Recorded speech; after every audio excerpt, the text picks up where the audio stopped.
everyone, this is George. Hi, everybody. And I'm Bob, and we're the head shipping goblins of Beetle and Grimm. Middle management, really. We're the head shipping goblins, and we're here to tell you that Beetle and Grimm's now shipping the newest, latest release. This exclusive box set will take your Dungeons & Dragons campaign to a whole new level. It's packed full of in-world handouts, full-scale battle maps, encounter cards, and more. Beetle and Grimm's sets your adventuring party up in high style. Yeah, and the jewelry is shiny. And now, to tell us more is the newest member of our goblin team, Goblin Katie. Hi, everybody. To celebrate the latest release from Beetle and Grimm's, I'm going to sing a song about being run through with a polearm. Oh, I'm embarrassed for her. What? Should I tell her, should you? You do realize that it takes more than calling yourself Goblin Katie to be a goblin, you know that, right? Well, Maybe it's true. Maybe George here is gonna be an ogre if I call him Ogre George. I'm an ogre. Even better, he's a human if I call him Human George. I'm George Washington. Sorry, sister, but it takes more than a name to rock this look. I'm calling the Union. oh great! Let them know my new card came in. Go local 234. Son of a bitch. I never thought I'd see my own spleen.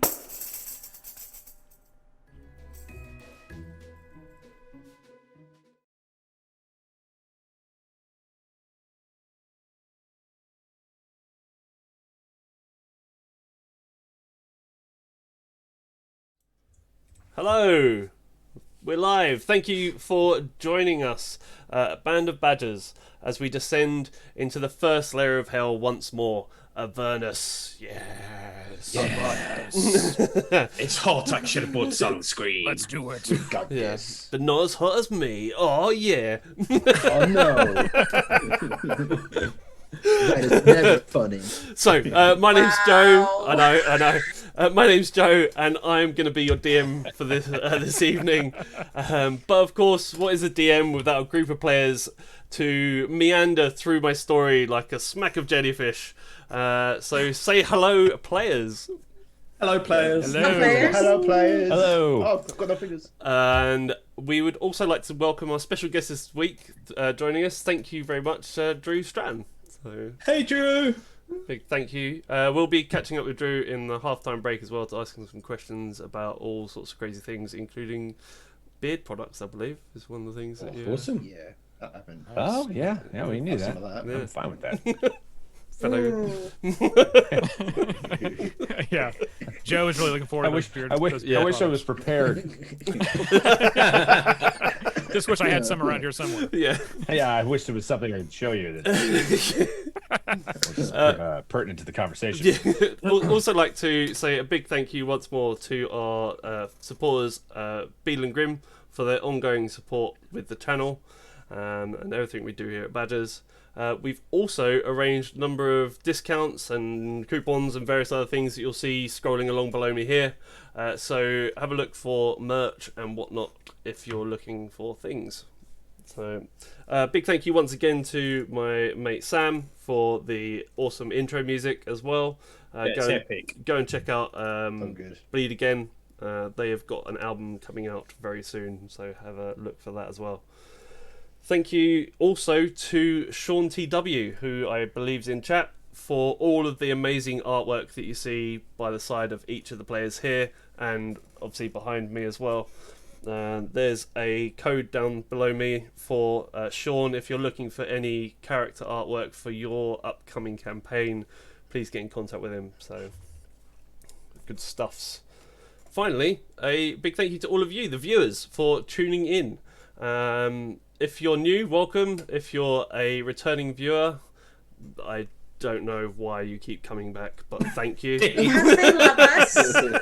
What else is there to do on a Saturday Your night? confidence is overwhelming. You know. It's not like anybody's watching Eurovision, let's face it. Yeah, I know. Yeah. Oh.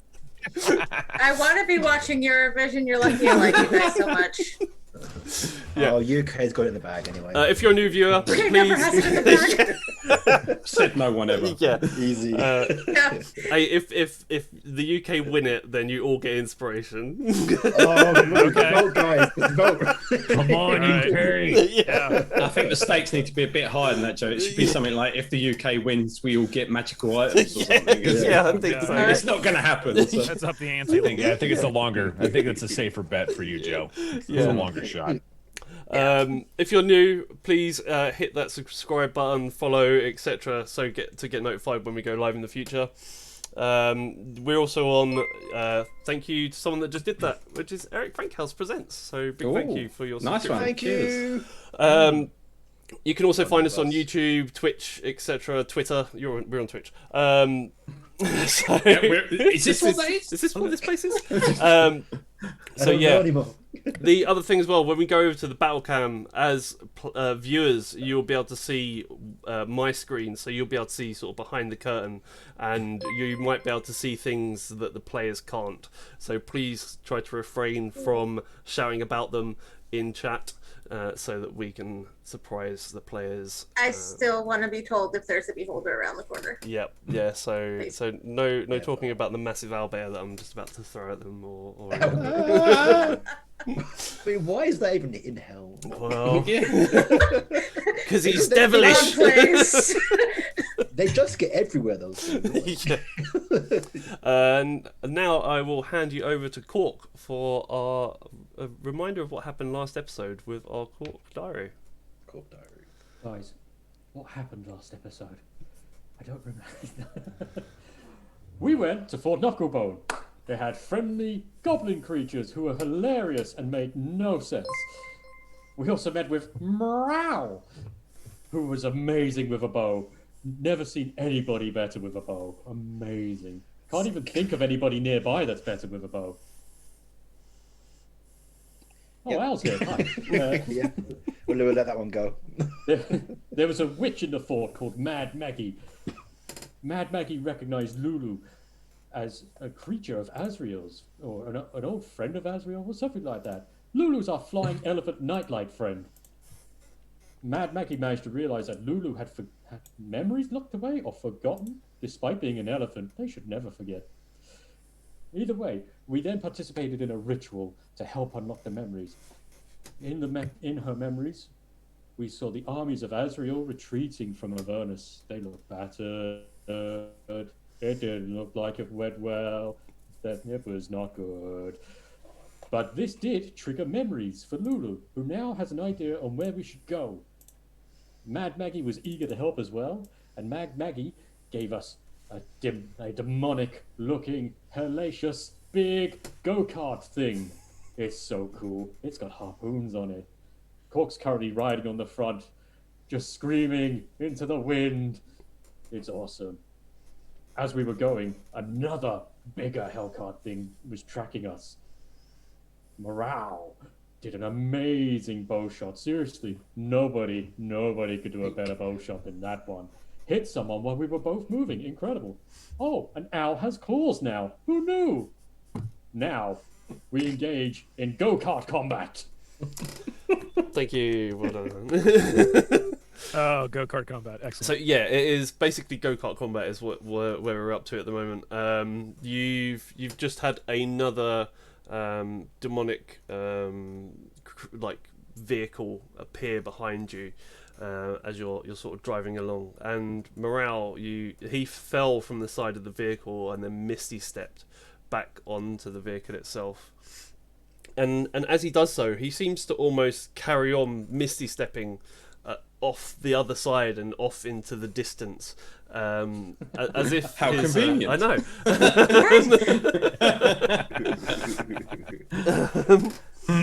And yeah, you're left on your infernal war machine, trying to outrun this one that's behind you currently. Guys, Morale is misty skipping. Bye-bye, Morale. We'll miss you. Wukong and Virishon, you're towards the back of this infernal war machine, I believe. Is that correct? Yeah, I'm Yes. sitting on the harpoony thing. Okay. And I'm with my head out the top because I didn't fit inside. That was Cool. stupid. Yeah, so sort of where you're standing currently, you feel thudding coming from beneath your feet, and whilst you're still driving along, you just hear this dum dum dum noise, and looking down, you notice that the floor itself has a latch on it with a padlock. Oh, who's nearby that? That's inside the. It's in. So yeah. Say if you're leaning out of the vehicle itself and your feet are planted inside, you can feel it coming up from your feet, and as you look down, that's what you can see. I don't like this. Small things coming from beneath. It came from beneath. Who's inside? Cork. Cork will notice this. Mark. Cork will see a padlock there, and we'll look up at Virashon and go, "It's thudding. That's weird." Cork, have a look now. Oh, fine, whatever. I'm trying to deal with the vehicles outside. Cork.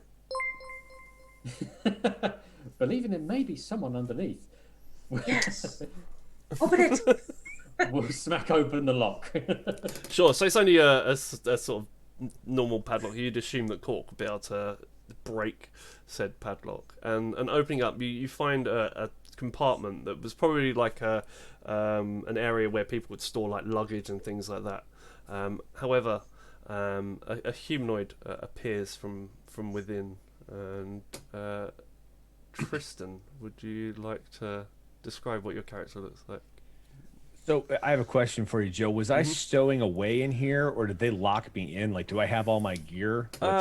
Yeah, I'd say that you have all of your gear, and you could have been hiding in there. Maybe they locked it, not knowing you was inside. There's a dark-haired, blue-eyed, clean-shaven. Actually, no, he has a beard now because it's been a while. But he just kind of like comes up over the. Who the hell are you? Oh, hi. I'm Cork. Guys, there's a dude down here. I look down from the seat, so I assume the seat's on the back or something, is it? And I've got to sort of turn around and look down to see into the vehicle? Or yeah, I'd say so, yes. Something like that. So I look down and say, "Hey, we got someone else here. What's going on?" Who's driving? I'm still driving. I don't know Okay. if he's not paying any attention to this. He's trying to get to grips with what the hell's going on with his nails and try and steer this thing now. He's got no time for this conversation. And I'm gonna swing. I'll swing around. Is he friend or foe? I don't know. Are you a friend? His feet seem to be underneath the floor of the vehicle. He might be a Flintstone. Running in place. That was a dad joke. Friend, definitely. Friend. Is he hungover? Oh yeah. Jack, check your brew. He might have stolen it. Oh, he's not getting my brew. Where am I? The last thing I remember was stumbling out of an inn. You're in the Terminator. Wait, That well, is have a what? story for you. exactly. You're in hell? You're in hell now.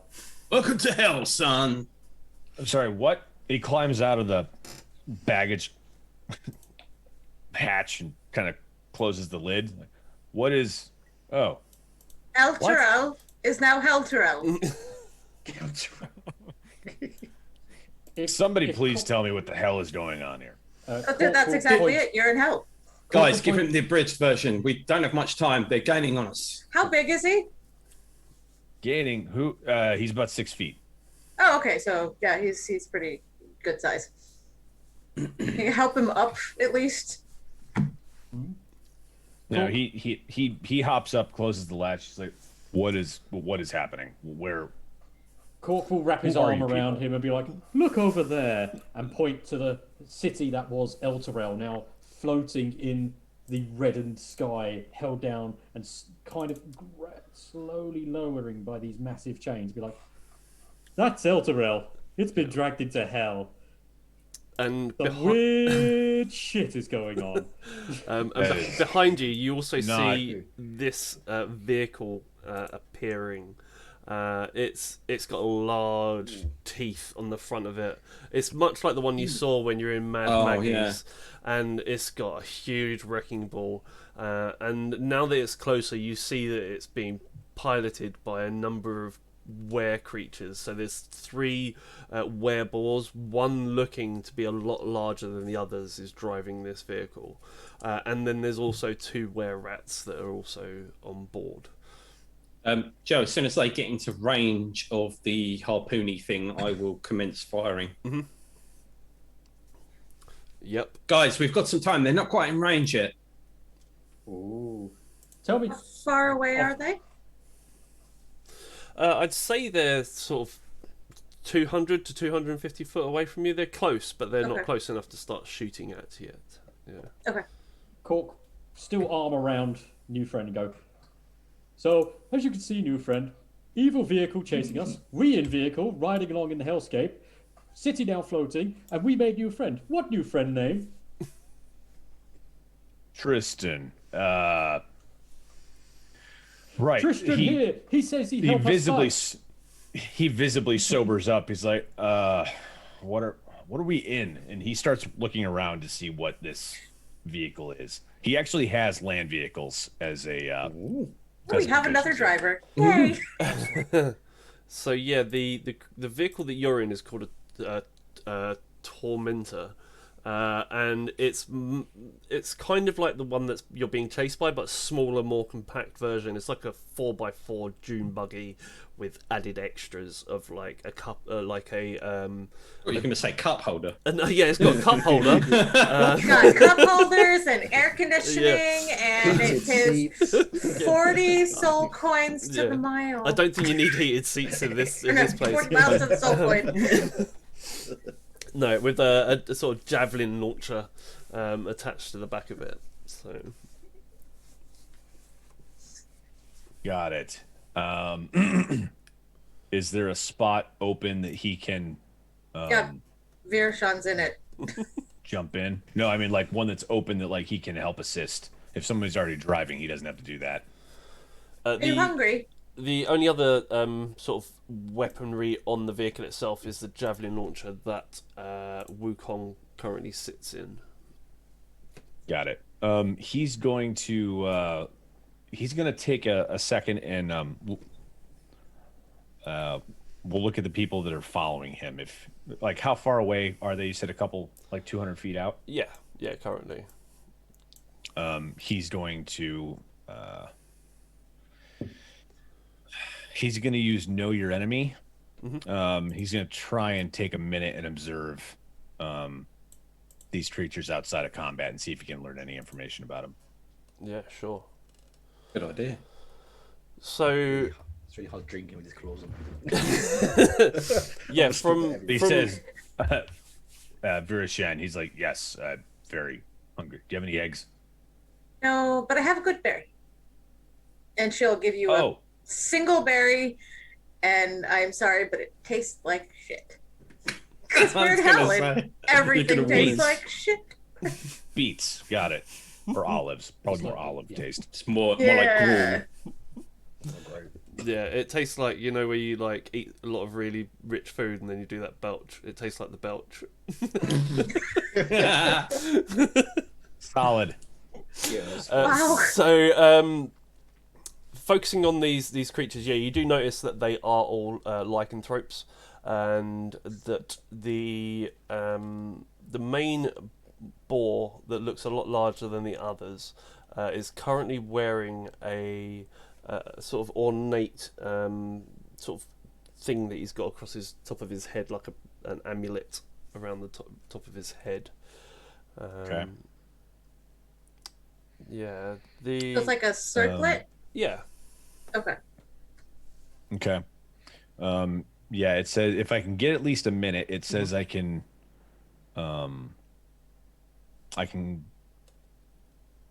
the DM tells you the creature is equal, inferior, or superior in regard to 2 of the following characteristics of your choice to me. Okay. It can be strength score, dex score, con score, armor class, current hit points, total class levels, or fighter class levels. I'm gonna go with AC and total class levels, I think, for these guys, if I can discern that information. Okay, so do you get on all of them, yeah? Or... It's observing another creature, so it's probably just one, so I'll probably focus on the big guy. Yep, cool. And what's your AC? Mine is 16 normally, unless I have my blades out, then it's 17. Okay, and I just need to let you know whether it's lower or higher than you, right? Or... it's either equal to, superior, or inferior to mine. So it is inferior to your AC. Neat. Okay. Yeah. And total class levels? That would probably... Class levels would be its challenge rating, or would that... I don't know what its class level probably hit dice. Hit dice. Let's have a look. I think within some flexibility, you can, like... Yeah. If Matt gives you an idea of kind of what he wants to know a little bit more about it, you can always... Yeah, definitely. Yeah, so was there anything in particular you was trying to find out? I don't have a hit dice amount on here, that's all. I've got his maximum hit just points. Total hit points is or current hit points is one of the choices. What's your total hit points as well? Mine are 62 right now. Okay, so it's superior to yours. Yeah. Okay, got it. I'll probably echo that information. It's like, I'm not sure about the other ones, but the big guy looks pretty hardy, although he might not be that hard to hit, but they all look like they're lycanthropes, and I don't have any silver. So does anybody else have any? I'm looking around, mainly at the spears that can be chucked out of this thing. What are the spears made out of? Out of curiosity. Not silver, I'm guessing. Unfortunately not, no. Have we got any abilities amongst ourselves to transmutate anything? So we could make the tip silver, or... Cork has the ability to make things go from alive to dead. Is that a transmutation? It is, actually. Yes, Technically speaking, it is. Cork could do that. In some cases. Joe, how far is the vehicle away right now? Say it's still, you're sort of going at the same sort of pace at the moment. So if it's gaining, it's only marginally gaining. Yes, that's correct. And what was the range? Yeah, like what's the range from the back of our vehicle to the front of it? I'd say about 200 to 250, you'd estimate, around that sort of distance. It could be sort of slowly getting closer or dropping back as you're... And what was the range of the ballista thing, the harpoon shooter? Of your harpoon shooter, I think it was 100, wasn't it? Was 100 or 150, if I remember correctly off the top of my head. I'll find that for you. And my spell is 120, so they have to be a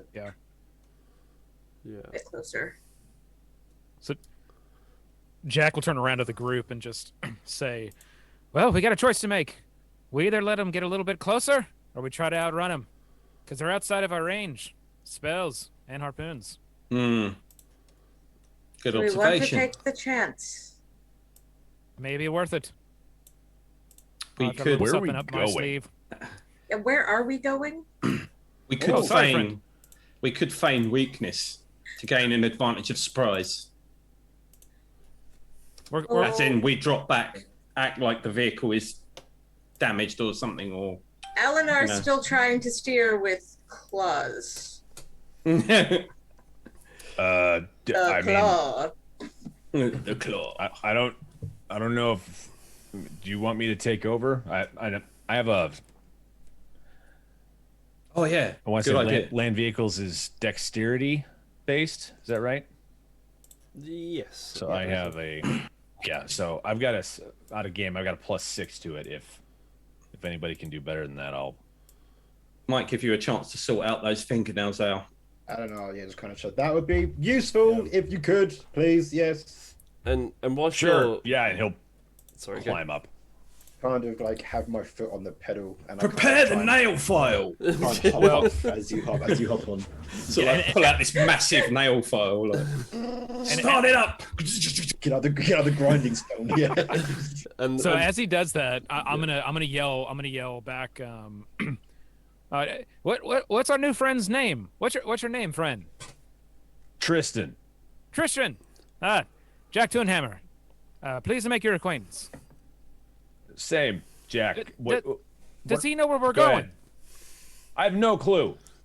Straight on that way. Go ask Straight elephant, back. tiny elephant friend, Lulu. They know where we're going.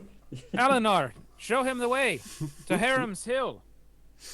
With his long claw, I was heading that way. It's got a point. And Well remembered. And while looking up, you can kind of see Right. up there, and then you can see there's kind of like lava in front of it. So how you get there, I don't know, but I don't know. So whilst you're sort of pointing in the direction to Haram's Hill for Tristan, Wukong, on the back of the vehicle, you notice the vehicle behind you. It kind of like lurches up and almost pulls like a wheelie, and begins to sort of shoot forwards, as if they've injected their own amount of demon ichor. Guys, I think they just used the demon juice. They're gaining on us. Closer. Oh, that's so cool. They have nails too. Ball in the front. Is a wrecking ball in the front? It's on the back, but it's got the ability to kind of like swing around to the sides as well. Okay, and there's someone positioned driving it at the front of the vehicle, correct? Yes, that's correct. So much like the driver of your vehicle, he's granted 3/4 cover, and the people that are on the sort of spear chuckers, they're granted half cover.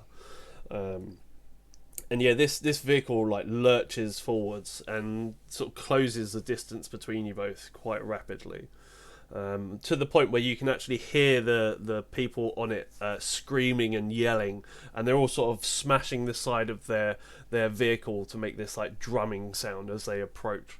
And you just hear the boar on the back of this vehicle just shouting, "I am Ragga warlord of the Grawguts gang. Give me your stuffs or face the consequences." Doesn't sound pleasant. All right. So Jack's basically just going to hold on the back, and I'm going to hold action until they get within about 120 feet. Yep. Same. That's all I'm doing. I have to wait 120 feet, so. I'll start launching the harpoony things as soon as I think they're within 150. Oh, if it was 150 or was it 100? Sorry, In return, we'll I bang think it was the side 100, of wasn't it? I I don't know. go on, man. Go on, you go. I was going to say, I'll start banging the side of our vehicle in return, just going, "I am Cork, warlord of fuck all. Let's do this." We have a call. Oh, Cork. While no one's doing anything because they're all kind of either bagging the vehicle or waiting for him to get in range, Anna's kind of freaking out. Can somebody fix this? I don't know, can I fix that? Can somebody move? Vera, Jack, can anyone do anything with magic? God! Stepped into Coronation Street for a minute there. Freaking out. Kind of like really getting. Okay, Okay, so I'm gonna turn around and hit him with minor illusion, and just basically try to make the illusion that the claws just disappear. Oh no, that is really goes cool. so poorly. Move. Does that only work on? But that's only for him, right? So he's the only one that sees it. Let's see. Or does everybody have to make like a? It's like, "You're fine, don't worry, they're Yeah, gone." look, they're fine. Let me see here if it's only. Until he Knock tries it off, to Bobby. You're fine. knock an arrow and then breaks his bowstring. Could I ask Now- each of you to roll initiative for me, please? Oh. So, Drew, just for reference, if you click on your character's token, which you'll see at the bottom, and then on your character sheet, if you click initiative, it will add you to the initiative tracker that should have popped up on the screen. I could see my token. That would be. Oh, even are better. we? Probably should ask this. Are we rolling digital dice or real dice? Digital dice, generally. Ouch. Copy that. That was painful. Oof. A 1. Yes.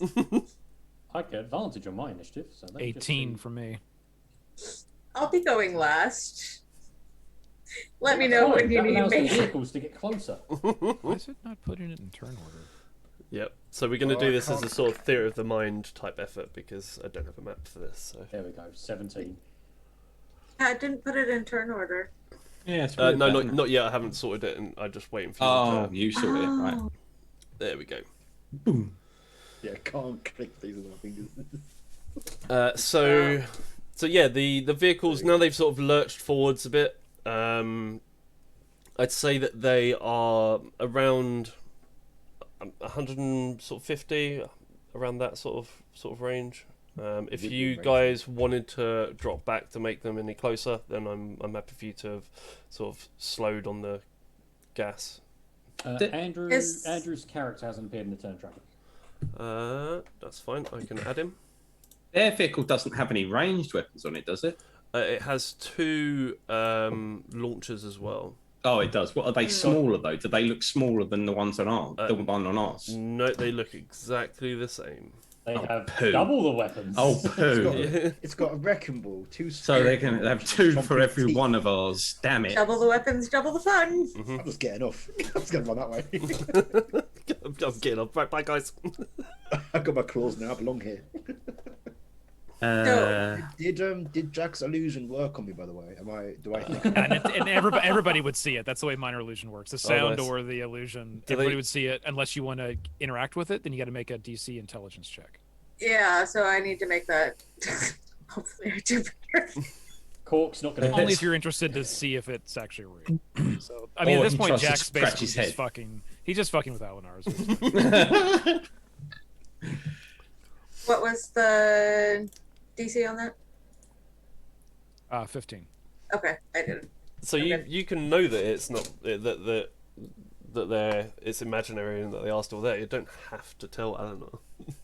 Yes, but if I want him to be useful. I'm fine now. We're gone. Yeah. I'm gonna break his As Eleanor reaches for his bow. There's no claws here. Just slices it. Yeah, I'm By adding the some way, I didn't fuckery do to that. I this. didn't do that. Oh no, he. Oh, Wukong, you're up first. Yeah, so I think you said it was a flat D20 roll, isn't it? For the D20 plus 7, I believe, is the. And are you aiming it at anyone in particular, or the vehicle, or the individuals? So you've got the main wereball is driving, and then you've got another wereball that's operating the large wrecking ball. The 2 wererats are on the 2 harpoons like you, and then the final wereball is on the mashing mouth thing. Yeah, did you say the driver has cover? Mm-hmm. The driver's got 3/4 cover. 3/4 cover. Basically, who grants has you the a least +5. cover? It would be either of the wereballs. Right. I think the first shot will be at one of them. Mm-hmm. My thinking being, I don't think these harpoons are going to be powerful enough to actually penetrate the vehicles and take them out, if that makes sense. Yeah. Mm-hmm. So I think if we end up having to stop and fight these individually, it'd be better if we can try and take out as many as we can before we stop. What kind of wheels does this thing have? God, their thing's got blades, isn't it? Yeah, so it's large bladed cog type wheels. Mm. Cork's face. Ooh. So it's a giant auger. Yeah. it's just a giant death vehicle, isn't it? Basically. There you go. 24, Joe. Yeah. So yeah, that hits one of the wereballs. Which one are you wanting to aim for? There's, as I say, the one that's on the ball and chain, or the like the wrecking ball, or there's the one that's on the front mouth, like teeth. The one that's on the front mouth. Okay. Cool. If that's okay.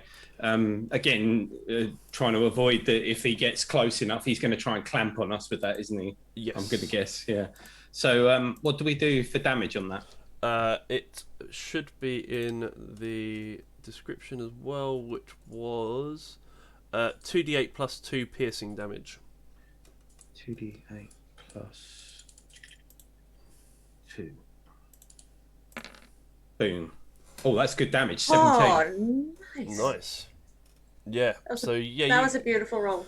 You hit into this this web, or the javelin, the blister thing, flies through the air and just sort of clips him on the sort of side of him, and he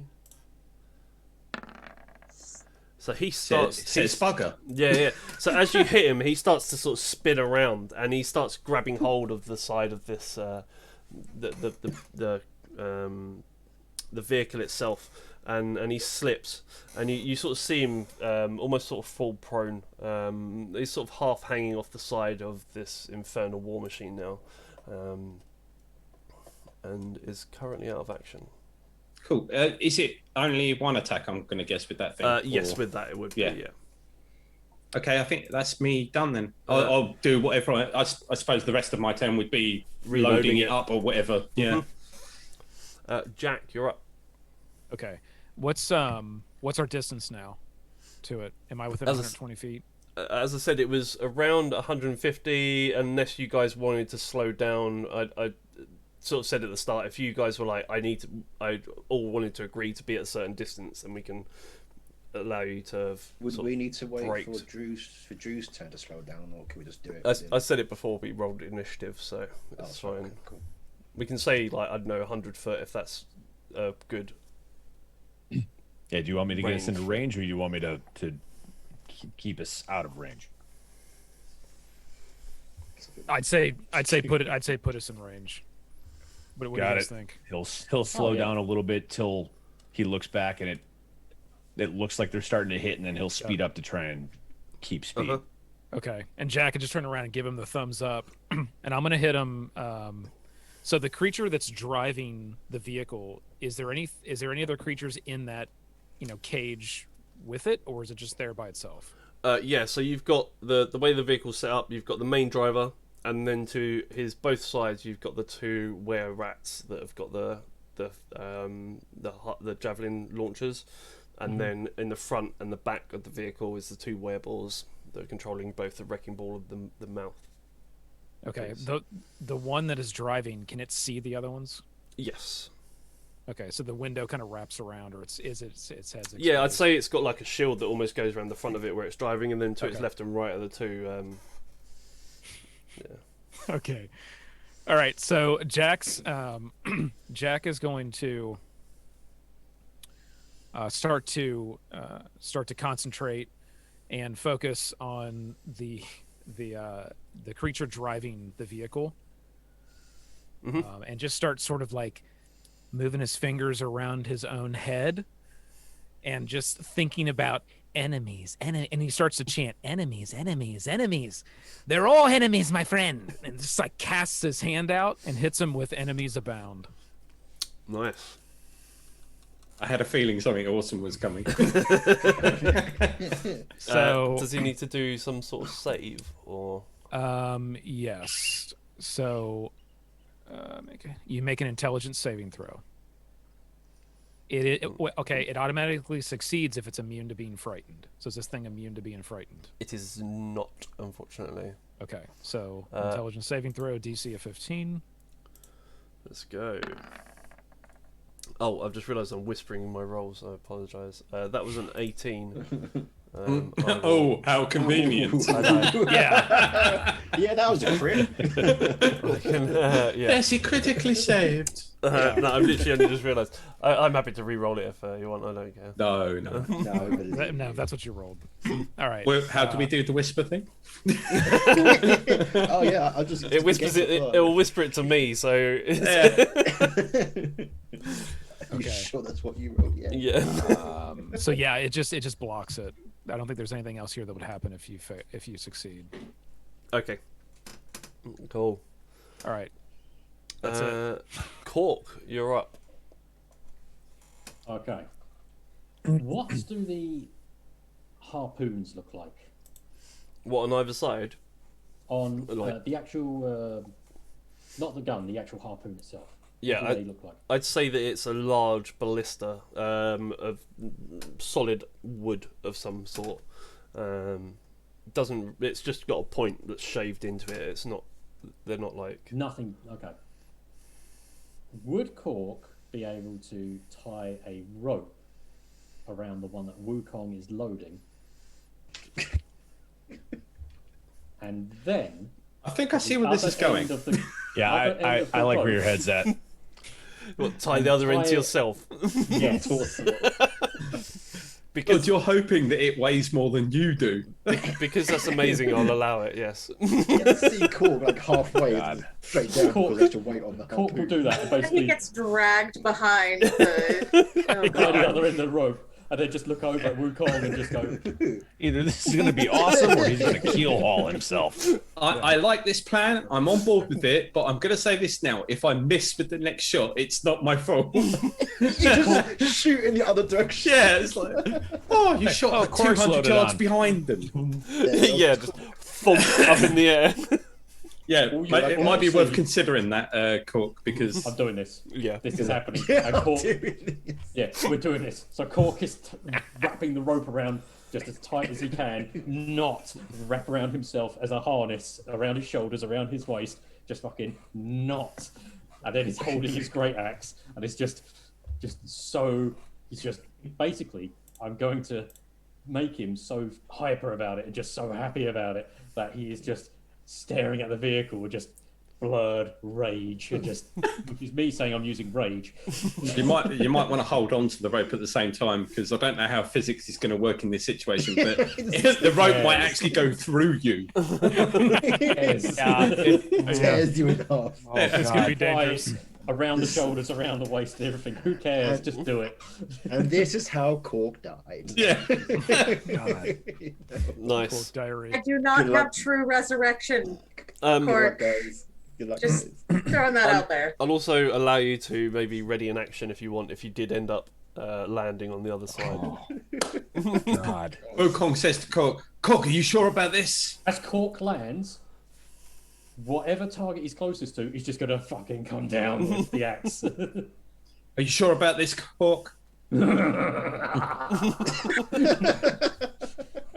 Oh my God. Tristan looks back at what's happening. He's like, Yeah, what the fuck did I wake up to? Yeah. ball up or stiff as a board or something. That's not. Oh, good luck. Cork just gives thumbs up. Gotta wait till it comes back round now, haven't we? To my action. Eleanor, you're up. I don't know. Okay. Speaking as a stuntman who's been in a jerk harness, this is not the way to do this. Oh God. It's God, lucky no. it's D&D and not real life, isn't it? Oh my God. Oh my God. Would whole person help? That's- I don't think so. If you've got a spell, that might help Paralyzation me. you could turn off mid go. It's not so much the landing, it's the jerking at the beginning. Yeah, It's the the whiplash that yeah. like anytime you do it, you want the rope to be taut. When you get yanked, you don't want there to be a slack in the rope because it's boom, boom. It's a That's much why Cork different. has just wrapped as much of it around the thing as possible around himself. He's half mummified by rope. Just yes. You just see eyes and a smile. I was going to say it might be a better idea to just load you onto it. Everyone just kind of ride it. Yes. Sit on the front of it. Feet on the rope. Like, right. Yes, Well, Eleanor. everybody skip go. Eleanor, you're up.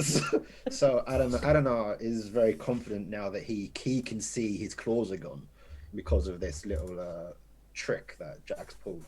So I've got this. This won't take long because Adana can ignore half and 3/4 cover with his sharpshooter ability. So he's going for that driver.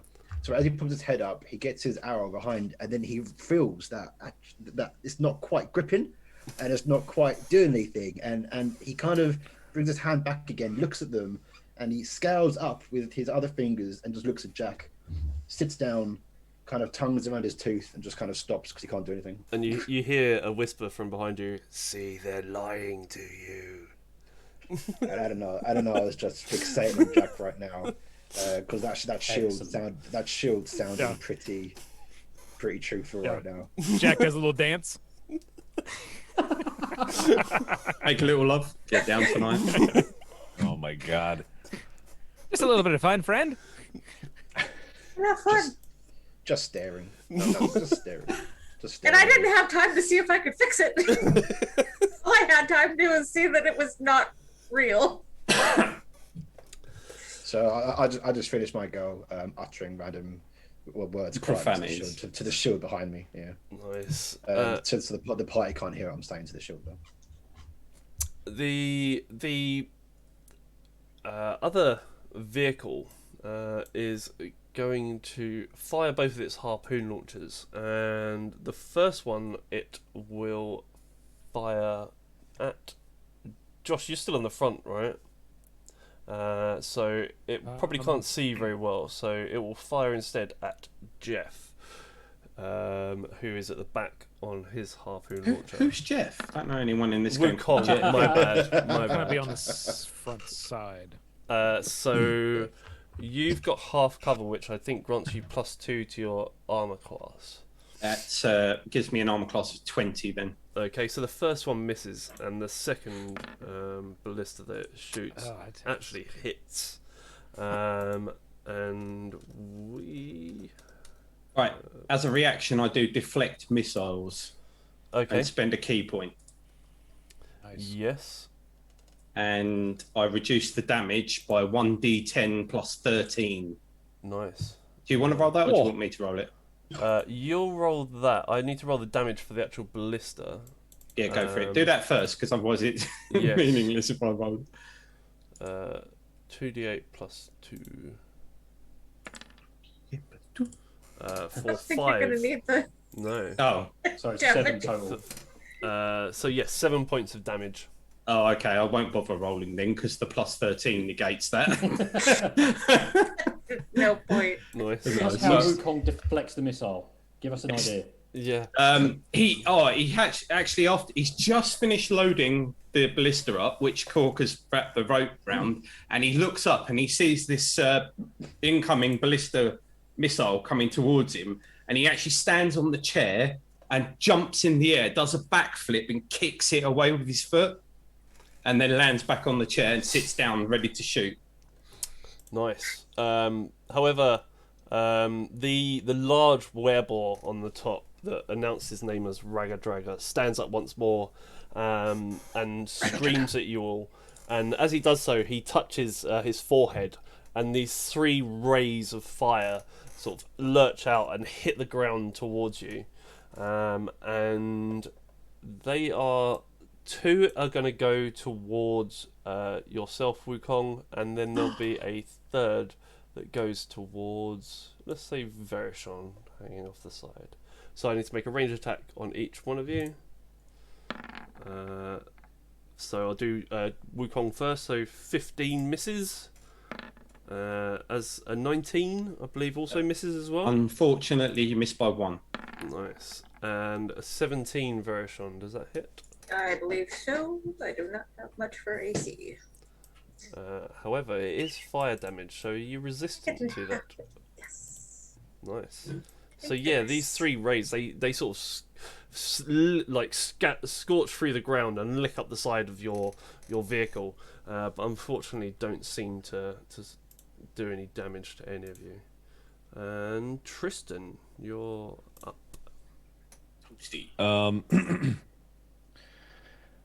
He's probably just trying to gauge the best path to where they're going. So, I mean, he can't really attack right now. Mm-hmm. Does he tricks? Does he happen to see Alinar sulking? Yeah, behind bro. us. I'd say yes. You probably would do. Like looking at his claws. Yep. Be like, hey man, be careful, but if you just stick your hand out and drag him along the ground, you might be able to wean him down a little bit. I don't have a file, but it's basically just a grindstone right now outside. Just saying. And he'll do a... he's going to just try to do a land vehicle check to avoid whatever he can and keep the party out of harm's way. Mm-hmm. Yeah, so sort of focusing on any upcoming boulders or obstacles on your route. Yeah, I'd say that you're 22. More than able to sort of dodge any possible incoming issues. Nice. Yeah. Okay. Nice. Yeah, drive check with 22. I don't know, I was contemplating the idea at this point. And Verishon, you're up. Unless you got anything else to do? No. That's all I can do. Are we with 120 feet? I would have put them in range if that's what they asked me to do. Yeah. Yes. Yeah. Yeah, we're within 100 feet, I think now. Excellent. Wall of fire. Ooh, Nice. nice. So as they're shooting all these things and fire is being shot at her, she's like, well, screw you. And this wall of fire is just shot in front of them, close enough that they cannot stop before going through it. Nice. And do they need to make a save or a check as they go through it? So I had put it in there before, but I'll put it in again. Yeah. Save or a check. Save or a check. There you go. So it is 60 feet long, 20 feet high, and 1 foot thick. Cool. Big wall.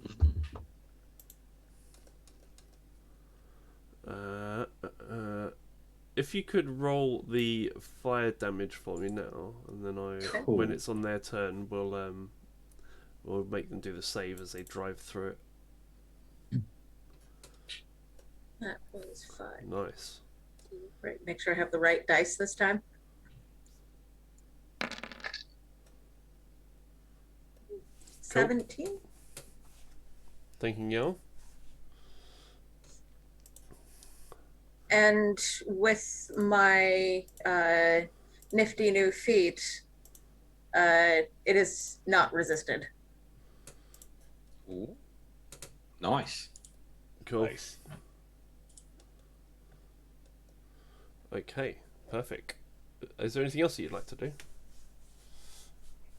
Check on Eleanor.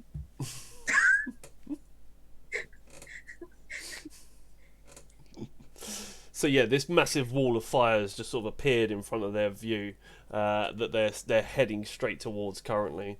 It blocks off your view from where you are currently to behind you as this massive wall of flame just appears from the ground itself. And Wukong, you're up.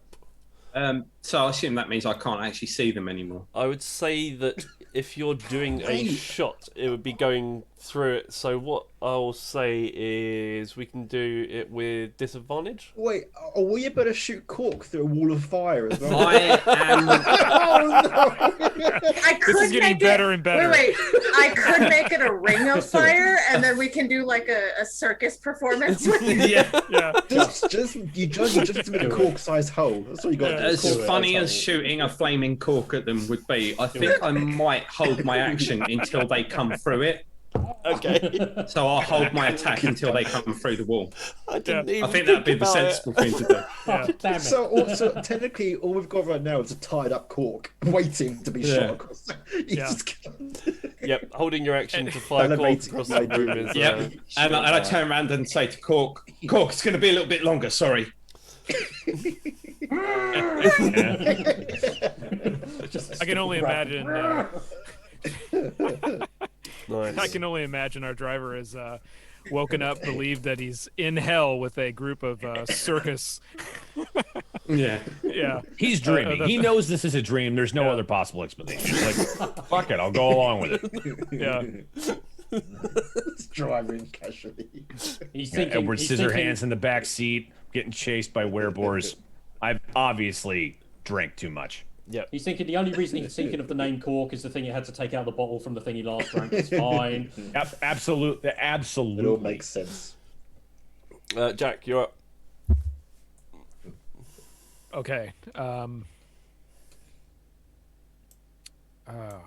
Okay. I'm just gonna hit my. I'm just gonna hit myself with. You see Jack just start to like wave his hands kind of around, like sort of the core center of his body, like real fast. It almost looks like he's starts to kind of do this like little dance, kind of like this. And I'm gonna hit myself with Blade Ward, which essentially just gives me resistance against bludgeoning, piercing, and slashing damage by all types of weapon attacks. Nice. Yeah, it's going to be handy if a bloody Solid great idea. big harpoon comes towards Comes you. through the Well, that's what I was thinking. Yeah. Good call. I Yeah. say. So yeah, after that happens, he just continues to sort of, now that he has Blade Ward, it's almost like the way he interprets that is he starts to like really, he's just moving around like real fast, like this, just standing on the side of this vehicle. Nice. Loving life right now. And Cork, you're up. I'm assuming you're going to hold your action until you arrive. I wonder how. Till you arrive. I arrive. I'm here. Yeah. Oh, let's hope it's not more like an exit stage left. I'm wondering how lenient you might be, Joe, if Cork can grab from underneath just the harpoon launcher from underneath to help steady the shot in order to help aim it, and then potentially. Would you be willing for me to do that and somehow hold an attack for when I arrive? So you're going to be tied up to it. You're not going to be sat on it itself anymore, like holding on to the actual ballista. I never You imagine me like sat on it. I have to admit, I just imagine me next to it, just kind of ready. But yeah, whatever you like to imagine. Yeah, we can say that you're sort of standing next to it, maybe guiding the. Yeah. Sort of trying to. About This is amazing. I just want to say this is absolutely amazing. Acting as a shock absorber. So as Wukong fires, Cork's arms left holding the thing, and Cork's over there. Yeah, I was going to say you better let go when I say. Oh yeah. Now Cork's got the reflexes to do this. Yeah. Cool. All right, and what we'll do is we'll give you advantage on your next shot, Wukong. Oh, cheers. You better fucking hit. Eleanor, sitting and currently moping, are you wanting to lean over the edge to try and file down your claws? Since the heartwarming advice, Eleanor started to kind of climb towards a hole, and he's kind of now leaning outside this vehicle, and he has put his hands to the ground, and he's hoping to kind of grind them down to a certain level where I can use my bow. But of course, I understand that they might still look a bit darkened because they're still demon claws. but as long as they're usable demon claws, I can work with that. Yeah, I'd say as you plunge your sort of nails into the ground itself, you kick up a lot of dust as you do, but you do feel them start to be ground away, and yeah, they go to their. They're still quite long. But they are in a position where you might be able to still use your bow without it being affected by them. So less like daggers, more like drag queen fingernails. Yeah. Yeah. It gets better. I'm not sure it's got better for you, Alan. To be honest. I think we need to get some new artwork drawn up. That's a challenge, going to be for sure. Yeah, if Sean could just get on that, that'd be amazing. Sorry, Sean. We messed it up. Picture Brighton drag and an elf, and you're good to go. Okay, so would you say that's Eleanor's complete actions? Everything. No, I'd say that you can plunge your nails down and then maybe spin round and let off some shots if you wish to do so. Yeah. What I'll do is then I'll let off one. So as one, I'm hanging out the vehicle now. My torso's kind of out of it, and I grab an arrow, put it back. I just shoot directly. Oh wait, I can't see anything because the wall of bloody fire is in the way. Oh, okay. I'd say you can go over the top. You can go over the top though, right? I see over the top of the wall of fire. They're like 100 and odd foot, so you can. I'd say you can probably get a. I know they're going to be okay. Yeah, well, I'll give it a go. See, so Eleanor's kind of going to get. I mean, he's been inside the whole time. He's going to guess where the vehicle is.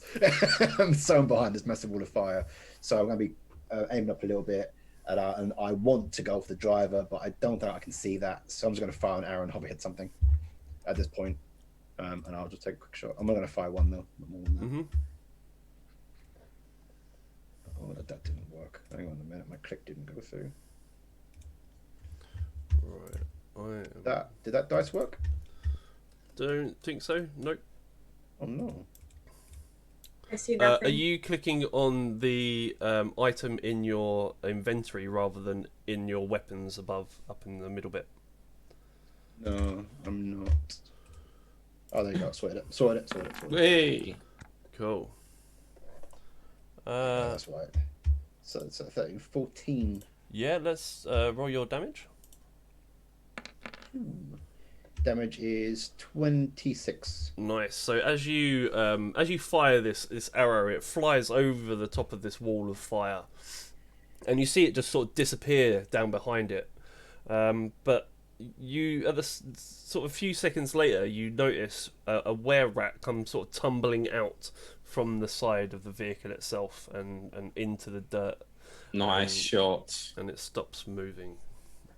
On that, I'm just going to yell out, "Ha, Cork! I bet you know Catherine couldn't do that," and just kind of just continues hanging there.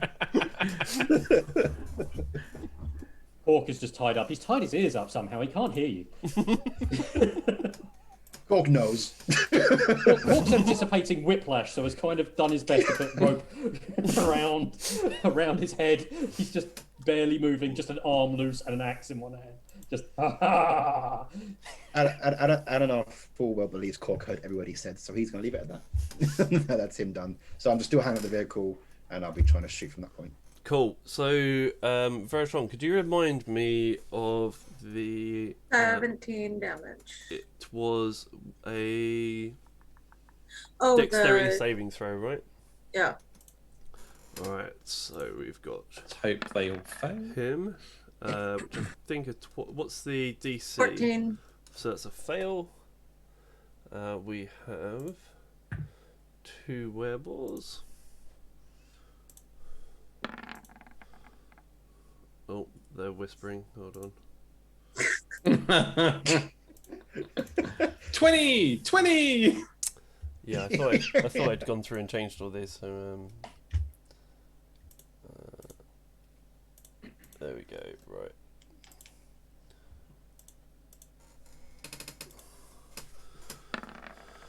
Uh, 9, that fails, and the other one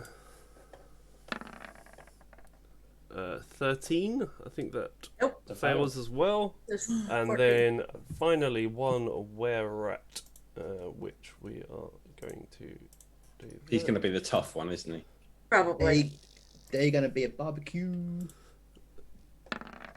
Feeling toasty. It was nearly 15. They all fail.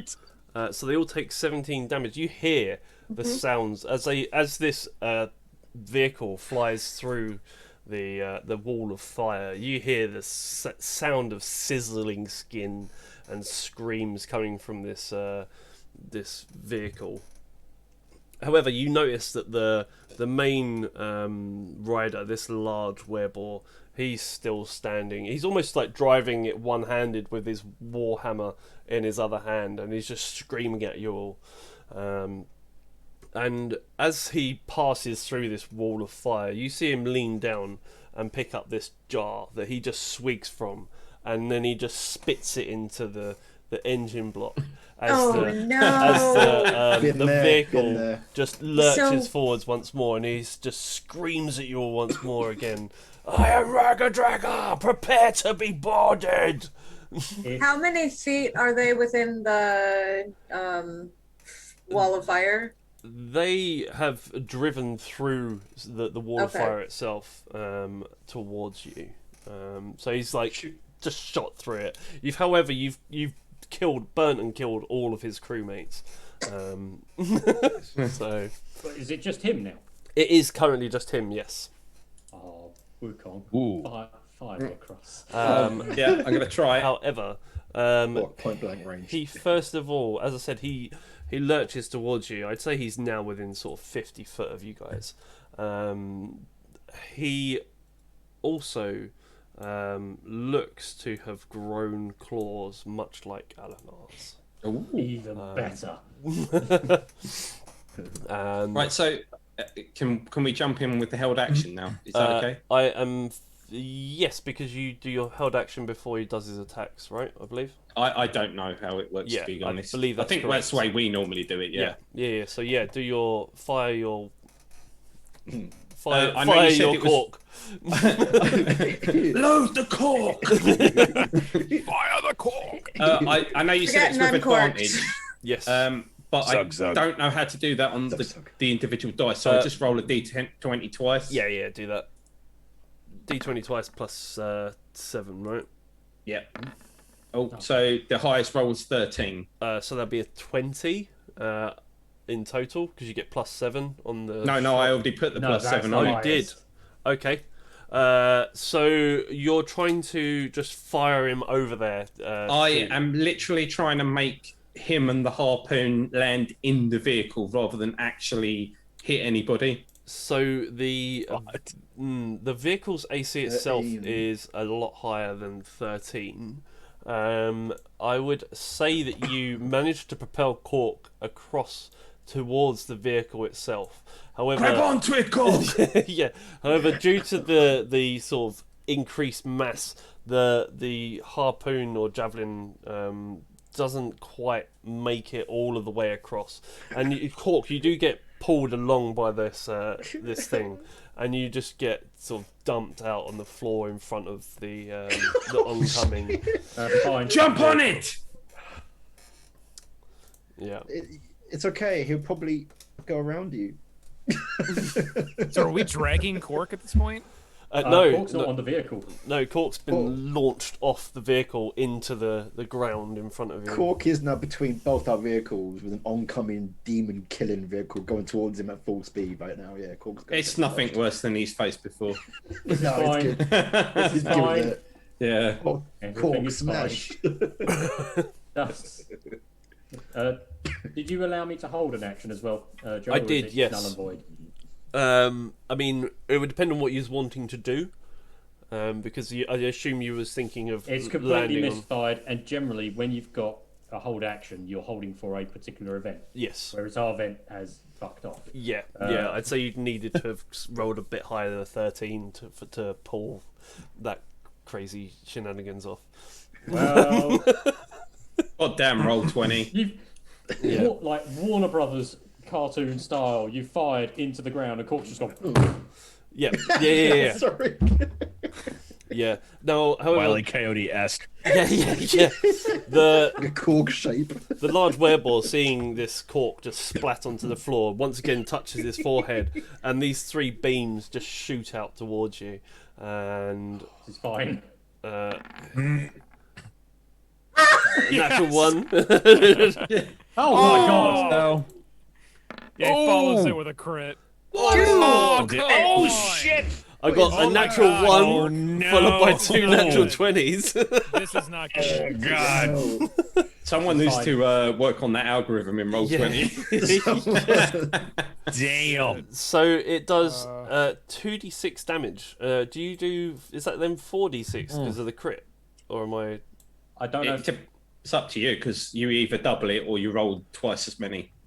It's Scorching Ray, isn't it? Yes, that's correct. We usually double it. I don't know if spells do crit damage. Oh, that's a good point, yeah.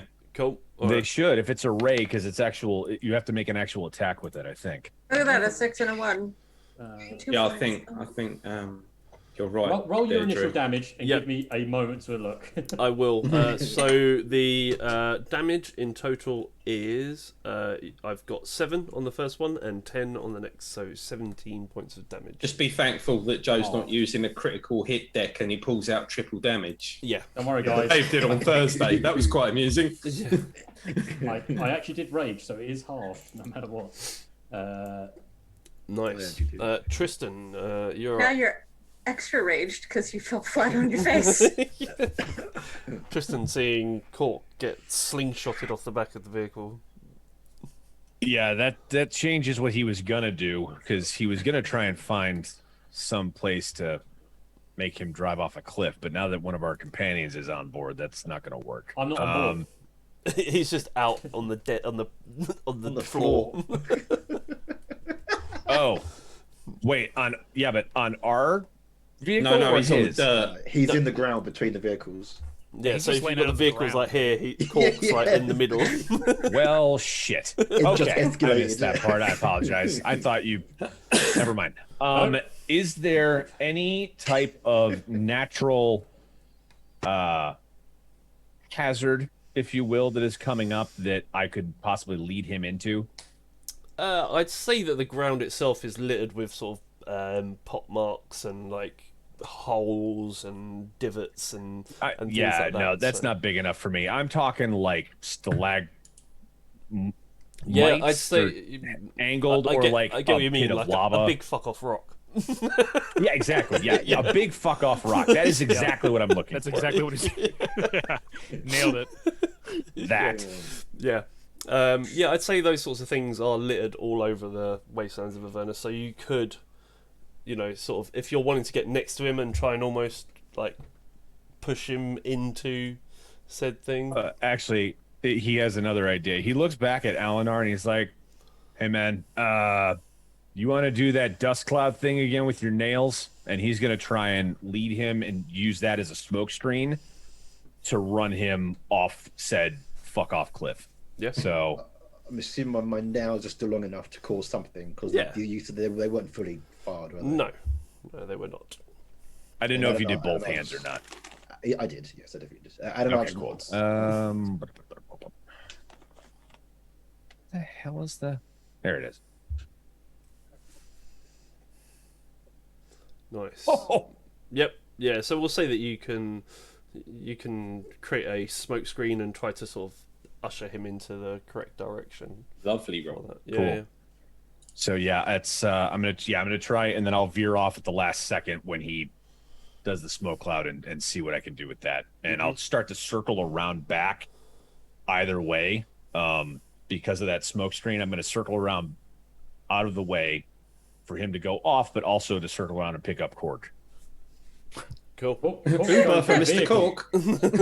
Cork's going for that vehicle. He's running. Verishon, you're up. Can I see where Cork is? Yes, currently he is between you and this other vehicle that is sort of closing on you guys. Between rock and hard place. Oh, literally. This is fine. Cork gets his go before the other guy anyway. This is fine. Yeah.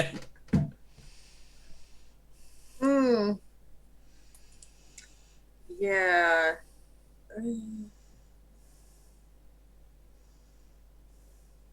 Wily Corkoti. Wiley Corkcoat. Love it. That is fabulous.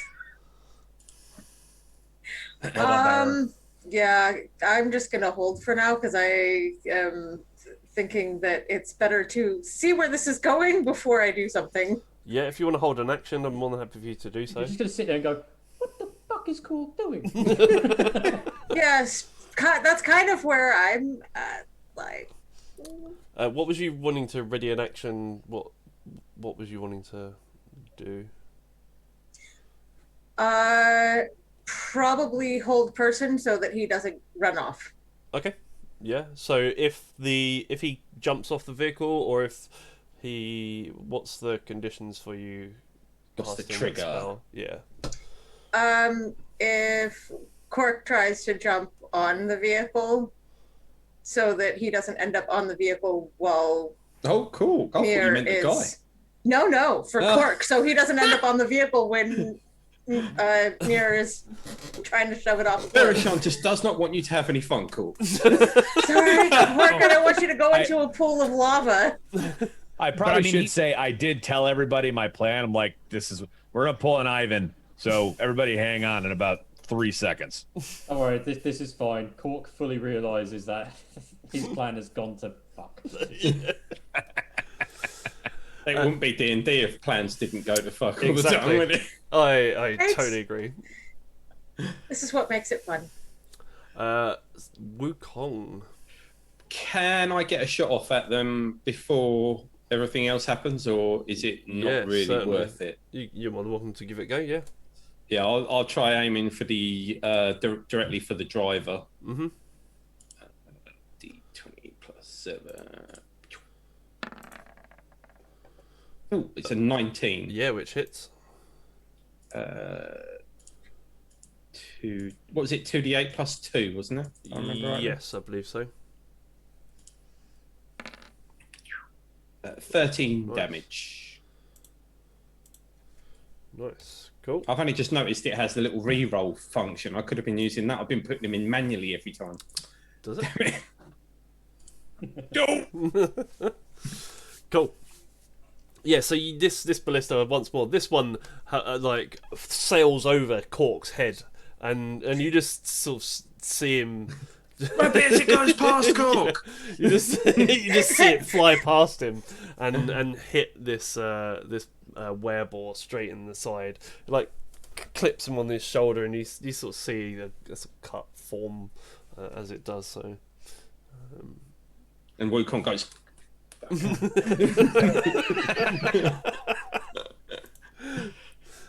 Jack, you're up. Lord. Fuck off. He seemed to say. Okay, so Cork is standing in the dirt. He has hold person on him, correct? So he can. Not yet. I don't believe she readied an action to. I was ready. Okay. We've swung back around. We're headed head on towards this thing. No, not yet. You are still heading towards Harriman's Hill at the moment, and as it was so eloquently put earlier, a fuck off big rock. Okay. All right, so we're still going full speed. Like we haven't started to turn around or do any of that yet. No. Okay. All right. Faux bar. All right. Change of plans then. Fuck off, big rock. Yeah, we'll go with the fuck off big rock plan. Let me change the plans here. So I can.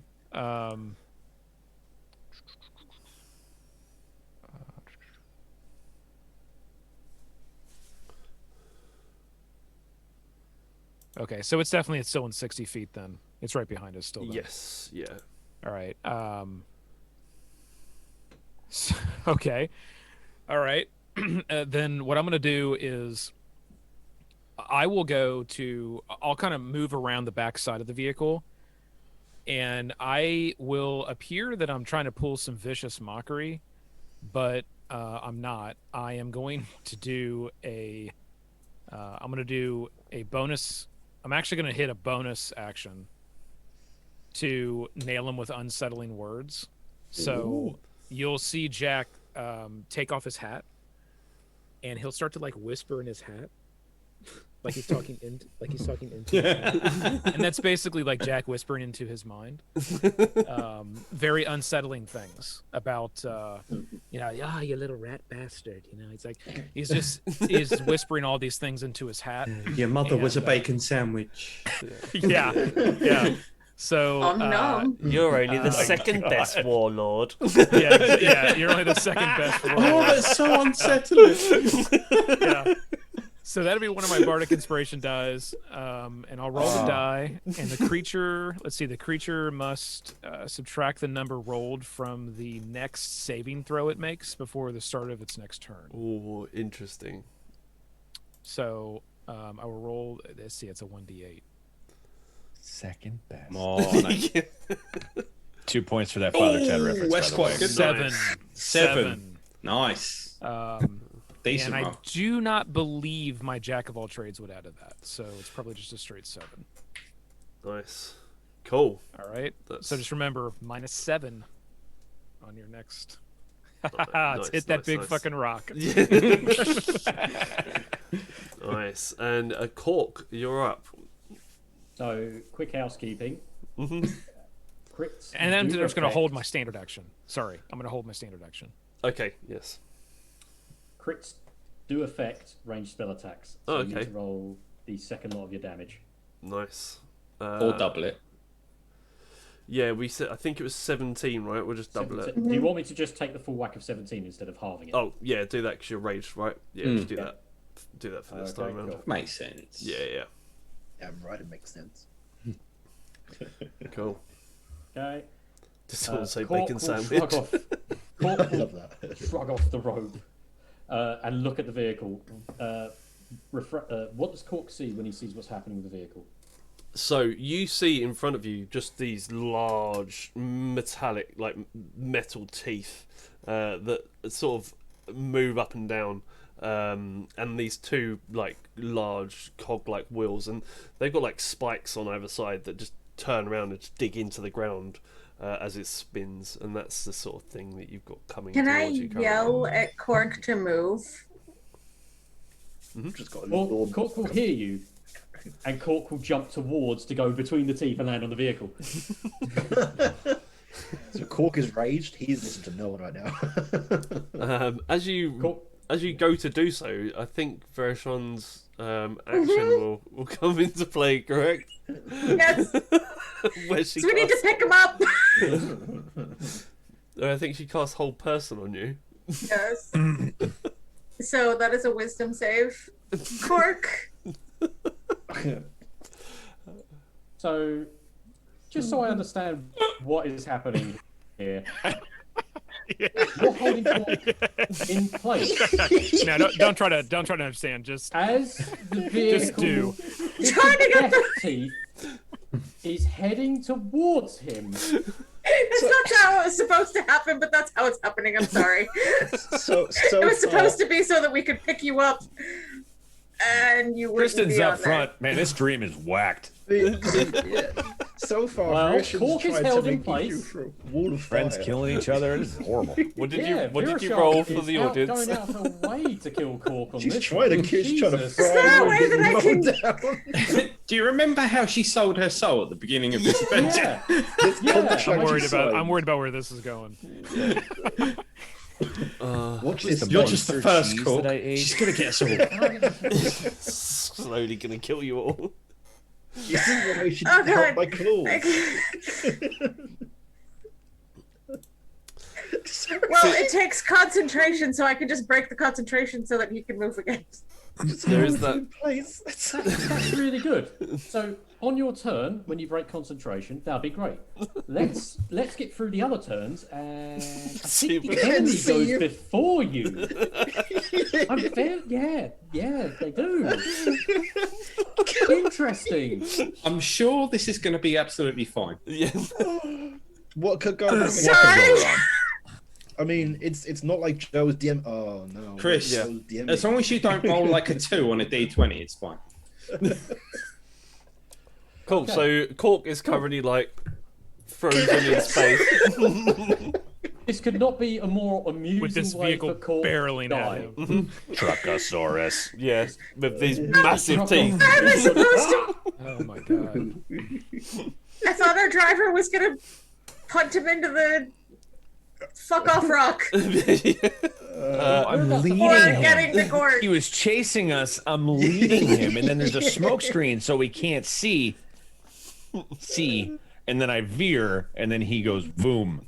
Verishon With has apparently no now understanding cork of vehicles. embedded in the front of the No. teeth of the vehicle. What is dear. happening is that the vehicle is still going straight forward. into it now, frozen in place. Oh I my thought we were days. Eleanor, you're up. Well, I don't know. We need to pick him up. I don't know. I don't know. What are you talking about? Oh, Do you remember that scene at the end of RoboCop when the guy drives the car into the other guy who's half melted and he just explodes like a watermelon on the front of the car?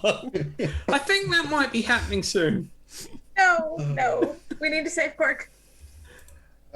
How? what's this wee shit? Do you have a mouse in your pocket? I'm driving a car with all of us in it, trying to do this thing.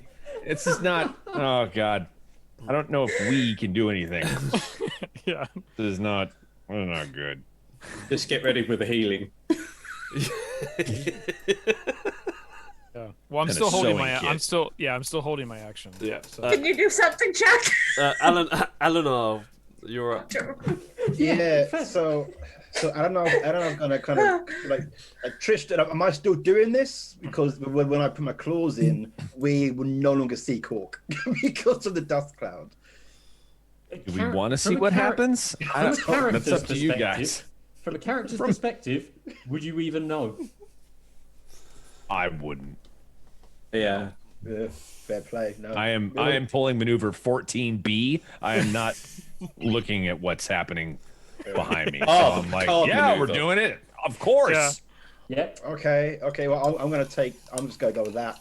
So I don't know. Kind of put his claws in the ground to create what is this dust cloud, but at the same time, because I'm leaning out, I can see this coming towards Cork. So I kind of kind of look a little bit away, and I kind of utter some words beneath my breath, and I managed to create a small kind of like semicircle of thorns appear out the ground around him, like made out of the dirt and the ground. And I'm gonna hope that in doing so, while kind of like the oncoming vehicle will maybe nudge over Cork, because he's been held by our really helpful. Alternatively, as you put them around Cork, as the vehicle goes over him, Cork is then squashed between 1,000 thorns of a vehicle. It's just getting better and better. I think he's going. I think Matt's going for a more "We Are Groot" thing, and you're gonna like ball up and bounce off. my Maybe. God. Yeah. Is it that strong? I've made it out of the terrain, so this is made out of hell brick. So I'm hoping it's, and it's only a semicircle. So Oh dear. What's this spell that you're using? I did just know it, but I got into it. It's called Protective Ball of Thorns. I'm using spike bro. Oh my God! This episode has become the worst way to kill Cork. Jesus Christ! Or the best way. To be fair though, he did sort of suggest the first way himself. I would just like to say, as the guest star of the show, to the audience that loves all these people, this is not my fault. I'm waiting for Jack Tunehammer to finish his action and might as well set fire to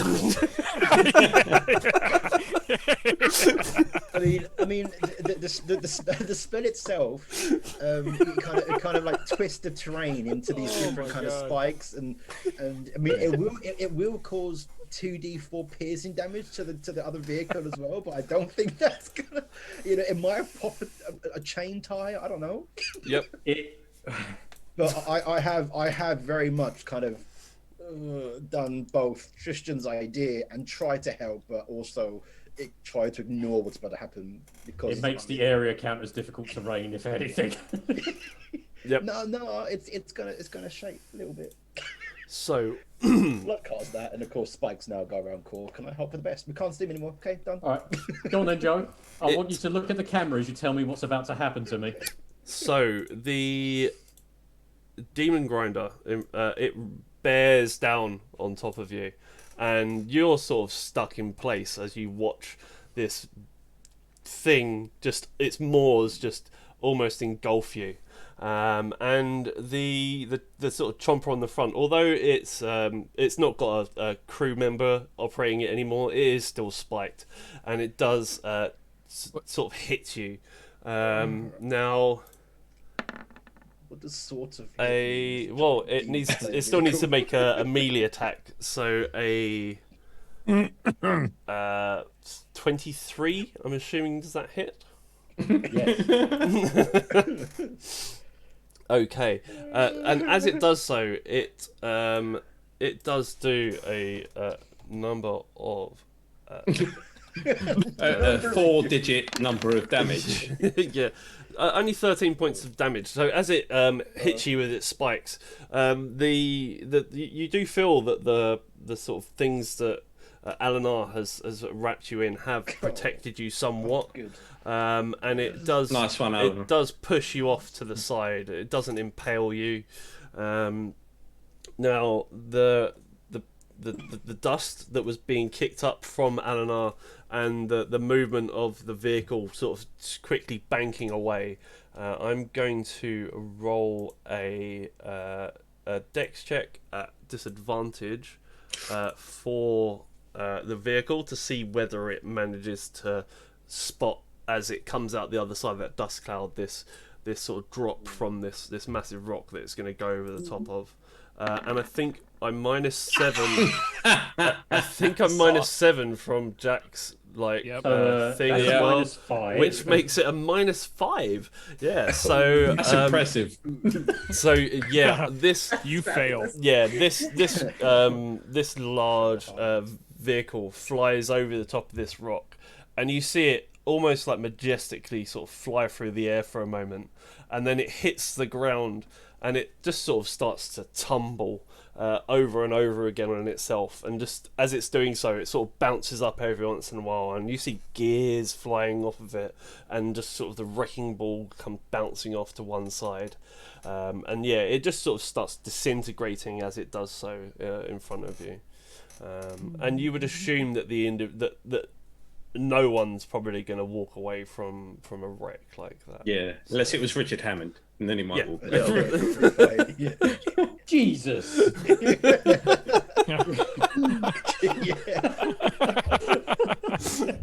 Yeah, the werebore has turned into a hamster, and he's fine. He's fine. Yeah. Wow. I'll just scream out, "You suck!" Is it on fire, and do we get a faint whiff of bacon? Yes. Yeah. Is Cork still held in the same position? Just goes, bump. Yeah. Yeah. No, laying on the floor sideways, holding his sword. Yeah. Wilcon just says to himself, I can't believe I didn't see that coming. Yeah. A Cool. lot of people saw various different things happening. Nobody saw that particular chain of events. Of all the scenarios I thought might happen, that wasn't in any of them. And on that bombshell, we will take a 5-minute break. So we will be back with you guys in 5 minutes. Stick around, go grab a drink, do what have you. We'll be back in a moment just to have a quick chat with Drew, and then we'll get back to more Avernus craziness. So Yeah. take care, guys.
everybody. I'm George. And I'm Bob. We're the Shipping Goblins from Beetle and Grimm's. Today, we're going to talk about the amazing Map Vault Collection.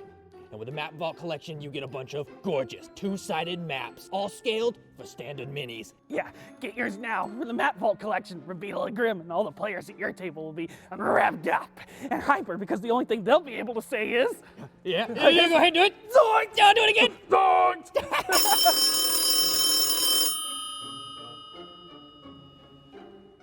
Hello? Who do you think you are? Yes, Mr. Lillard. You're just some common. Yes, sir. You can't just go off and use my It's your voice like thing. that. I have rights. Completely. We just thought... Wait, okay. I'm gonna take this right to yes, the sir. Beetle. Hey, Grim. Thank you, sir. What happened? Matthew Lillard watches our show!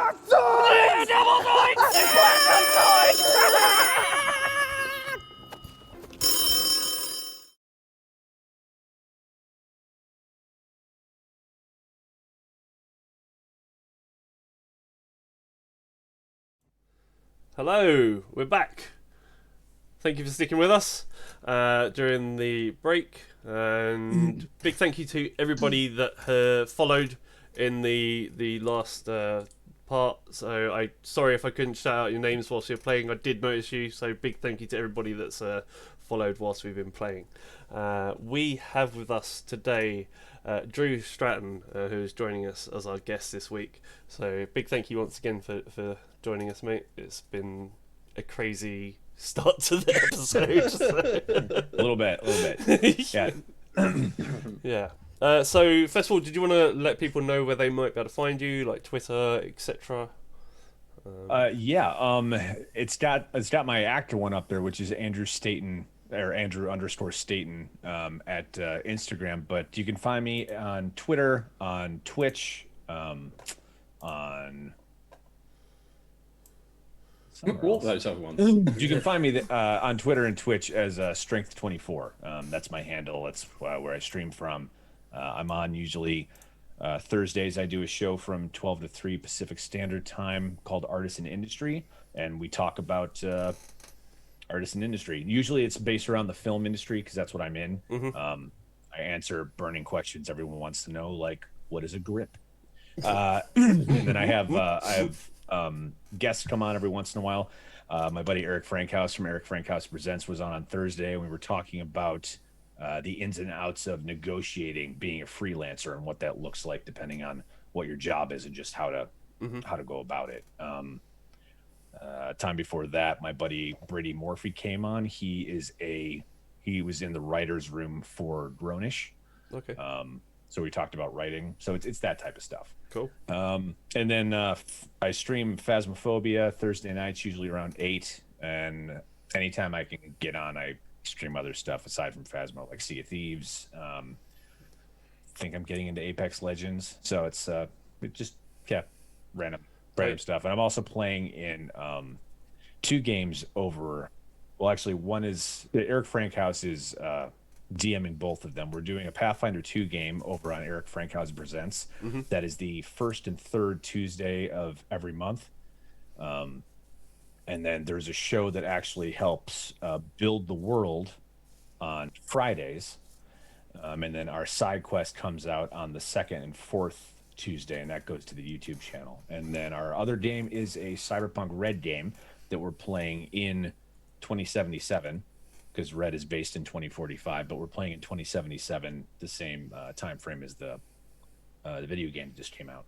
Nice. And that show is called Fenrir Rising, and we are a rock band that is part of the resistance against Corpo, and that show is a ride. The show is usually only 2 hours, and it is balls to the wall from start to end. So Hell yeah. Nice. Nice. So you're all different members of a rock band, did you say? Or? Yeah, I'm the bassist. Adam's playing the lead singer, and then Diana is playing Nova, who is our security team. And we're on tour right now. It kind of sucks. The first season, most of it got lost due to an upload problem between Twitch and YouTube. So we've lost like 8 or 9 episodes of the first season. Wow. But Sucks. part of that, we were in a brain dance and so nothing was actually real. So kind of worked out. Yeah, like for that time. The ultimate get out. It's all a dream. Last week, both of my characters, one in each of those campaign, got really close to death. I got blown the fuck up in the Cyberpunk game, so I am I'm in a hospital bed right now. So we'll see how that goes. I'm sure Ripper cool Doc thing will about- sort you out. Yeah. Well, hopefully. I was with Trauma Team when it happened because we had to roll off camera to see if I actually was going to make it because it was not good. Have you got platinum cover? You got planned. I had executive coverage. Yeah. I had learned because now we're you're doing in good hands. Yeah, we're doing jobs against Corpo right now, so it's been you need it a has been trauma needed. team. You need a trauma team You on need stand. it, yeah. Yeah. But we use stream loot cards in both those shows, and then the cool thing about both those shows is we also have the game the Pathfinder 2 game that we're playing over on Eric's stream it's set in a world that he has designed. We've been playing it for over a decade, but this is kind of its debut into the actual world of role playing, and the audience is part of that. Like the followers on his channel are the inhabitants of this ghost town that we have gone to reclaim. We're playing in a soul punk Victorian horror setting. Okay. And so we had to go reclaim a literal ghost town, meaning like getting rid of the bad spirits, saving the good ones. And because of what happened in the world almost 60 years ago now, there is no purgatory. So all the souls can't go anywhere. So they either get claimed by people that can do something with them, like the church or the Emerald Order, which is what my character is a part of. And we fetter them to different things, whether it's just like a small keepsake that your family can hang on to, because once every week they can talk to you, so you get to keep your family members around. Or if you have money, you can put them into something else and they can power something, or you can like give a them soul an Thomas coin. body. Kind of like a soul coin, exactly. Like a Yeah, soul coin. they're used as currency, but they're more used as power, and in some cases just to keep them safe. And then if they aren't bound or fettered to something, sometimes they can wander into the dark skies, and then they get whipped or warped and twisted into something else, like wraiths or ghouls or other bad shit. So, but that's a quick synopsis of that. But like the show on Fridays that he does, we use stream loot cards, and you get to help build the city that we are saving and bringing back.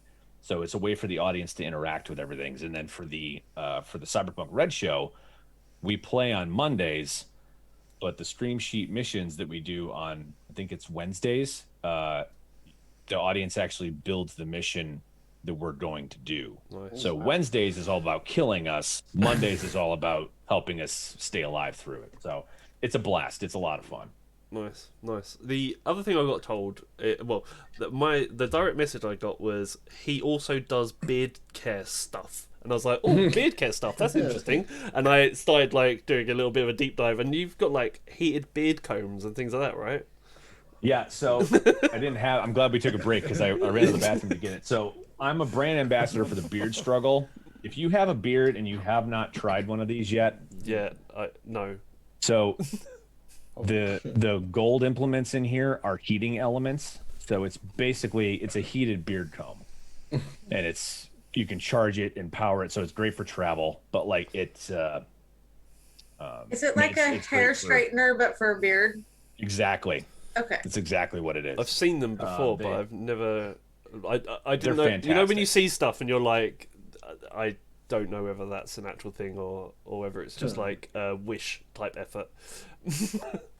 Yeah, no, it's funny because I still have it. I didn't bring it with me, but like there's an absolute shit one that I bought because I was like, that's awesome. And it turns out the item they were selling was not what was actually in the video they were showing.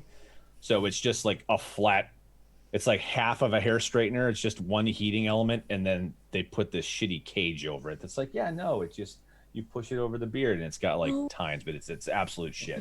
This thing is awesome. And then, but they have a bunch of other stuff too. Like there's They just came out with a mustache wax. They have a beard balm that like helps give you some shape. I just have the oil in right now because it does a really good job. But the oils are some of the best that I've found. They have a bunch of different scents. If you get the 2-pack, like there's a daytime and a nighttime oil, and it makes it super soft. It's a great product, and it is the most supportive, non-toxic group of men I've ever been a part of. Like the Facebook chat for them is just like, you need something, we're here for you. Like it's just super cool. Nice. Like their brand ambassadors they're great people. What's the name of the company? So again? if you it's called The Beard Struggle. If you go to thebeardstruggle.com and use strength 24 at checkout, you'll save 15% on anything you get. And Father's Day is coming up, so I'm pushing that right now because like it's a really great Father's Day gift depending on how much you want to spend. Like they have shaving kits, they have regular combs, brushes. They've got a whole bunch of stuff. There's swag. So yeah, go check them out. Thebeardstruggle.com. Nice. Joe, are your kids watching this stream? Nope, but their mum's gonna get a text message after this show. Hint, hint. Yeah, he'd be like, "Here's a link." Hint, nudge. Hint, nudge. Yeah. Cool. Well, thanks so much for stopping by and joining us. It's been great fun so absolutely. far. Thanks for having me. I love being on the show. Yeah. I mean, You're an excellent driver. Don't crush. Thank you. Yeah. Thank you, Roll20. And on that note, rolling off the chain. On that note, we will continue where we left off. So currently, your vehicle, you sort of started turning around back towards your frozen cork that's now laying on the floor. And I'm assuming Why don't you run him over while you're at it? Yeah, let's just run him over. Oh God, don't say that. I'll roll a 1 now. Roll20 is like, yeah, this is where it gets interesting. Digital dice start to completely fuck me. Yeah. I can't stop. I can't turn. Towards the wheels. You accidentally knock over some demon oil. Oh no, it's gone into the engine. The engine is supercharged. Oh shit. So yeah, I'm assuming not my fault. I'm assuming you roll back round to where Cork's laying on the ground, and Verishon, you drop your spell as well. Yes. Do you want to? Do you feel safe enough to drop your spell? We're not doing hood ornament, Cork. He probably won't necessarily know what happened, to be honest, will he? I'm not sure that hold person lets you not know what's going on. It just keeps you in one place. It's like being paralyzed, but you still know everything that's happening. Yeah. Let Cork recap what the hell happened. Cork was fired face first into the ground. Cork was set on fire. Cork was held in place. Cork was stabbed 1,000,000 times in the legs by tiny thorns. Cork was hit by a giant monster vehicle. Why would Cork not be happy right now? But you are still raging due to all of that. It's a crazy dream. The thorns tried to help, alright? Cork, we've seen, like, as the spell breaks, Cork is just still a bit fucking rigid all over and just gets back on the vehicle. It's just, his leg is still quite just stiff. He's got thorns in his legs, under his feet, so every step is agony. He's singed, the pelts are just slightly singed, his hair is just slightly he's got a massive bruise that's just down the side of him now. It just looks, as he walks back on the vehicle, looks at Verishon and just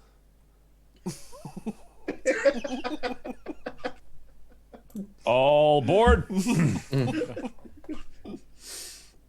Should we check out the wreck? Like, how far away is the wreck? Is it? Yeah, you can go and drive over to the wreck and have a look at it. Should we not check out Cork? So we wrecked the wrecking ball? Yeah. Yeah, I'd say the vehicle itself is damaged beyond repair. You wouldn't really be able to salvage any parts of it apart from maybe a couple of plates of sheet metal or something if you wanted to add a couple of extra bits of sheet metal here and there. Searching the werebore himself, you do find his body quite a way away from the wreckage, looking like he's possibly been thrown at some point. Looking on his person, you find 3 soul coins and also the headband that he was wearing. The headband itself is called a Headband of fire. yeah, basically a scorching ray. a circlet of blasting. Yeah. Nice. What? Don't- Sorry, Go on, go on. what was the weapon he was wielding? You said he had a. Is it He did. The giant axe, didn't you, or something? So he was holding a maul, and it is just a standard maul. Doesn't have any. Cork will take them all. Now, Cork is having something out of this. just out of interest, Joe, has he turned back into whatever he was originally? He's not. No. Interesting. No. I know we spoke in the halftime break, and yes, you are more than welcome to try and mount heads on your vehicle if you wish to do so. I'll I leave should that not up be that to excited about that. leave that up to Cork if he wants to do that. Cork's just dragging them all away, sitting back in the car, silently, And I very annoyed that he's hurt, and B, his plan didn't work. He's just very upset, and very annoyed. It just was a long staring shot. in the middle distance. it really That was a bad long joke. shot. Yeah. Hey. So we've got both Adana and Cork in just these foul moods right now, just ignoring people. Is Nice. Joe? Is there any way that I can get any demon ichor? Like, is anything like leaking out anywhere? Yeah, so there would have been if the vehicle had been damaged, there was a couple of vials of demon ichor on board. However, they are held in glass jars, and the tumbling would have definitely smashed those. So unfortunately, there are No. So who's going on board? If Actually, there's before- demon ichor all over? Before we move, Adana did find 2 ichors in our vehicle, and only Yes. drank one of them. Well, So I hand. yes. I've still only got the second one, so I can hand it to Jack and kind of say, "No more tricks," and just give that to him and walk away. Well, thank you, Eleanor. Sorry about the whole claw trick. It's us just trying to have some fun. As Adana walks, these like weirdly sharpened down, jagged fingernails that he's trying to do. So. I'll Imagine just kind of look at him and take the vial and slip it in my little bag. in the vehicle, it's got just 2 tiny seats that Cork and Eleanor just sat next to each other, just Worst Can I day give- ever. I'm gonna give Cork one of the potions of healing that I have. Read the bottle first, Cork. Read the bottle first. It's called a potion of hurting.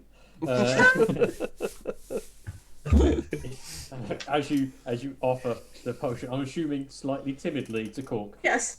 Cork will just slowly take and just store.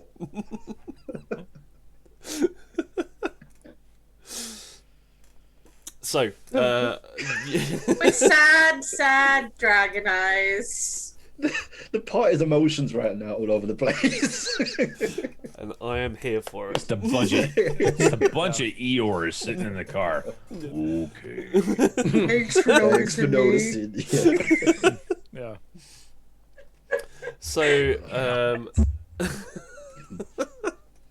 So do we have to roll anything for going into the other wreck to strip the body? no. So I said Okay. the individual got thrown quite far Okay. away from the actual wreck itself. So you'd assume that from that tumbling, at some point he got catapulted off away from the actual vehicle itself. Tristan, I'm assuming you've started up the demon engine that you're currently on again, and sort of driving it back in the direction that you guys are supposed to be heading in. Oh, did anyone pick up the amulet thing for their head? Yeah, that's what I was Yeah, if grabbing. If someone wants to claim that, then they're more than welcome to do so. I don't need to be the one using it, but I was getting the thing off of there. Yeah, if you guys just want to. Do you want to use it, Eleanor? Just in case you have finger problems?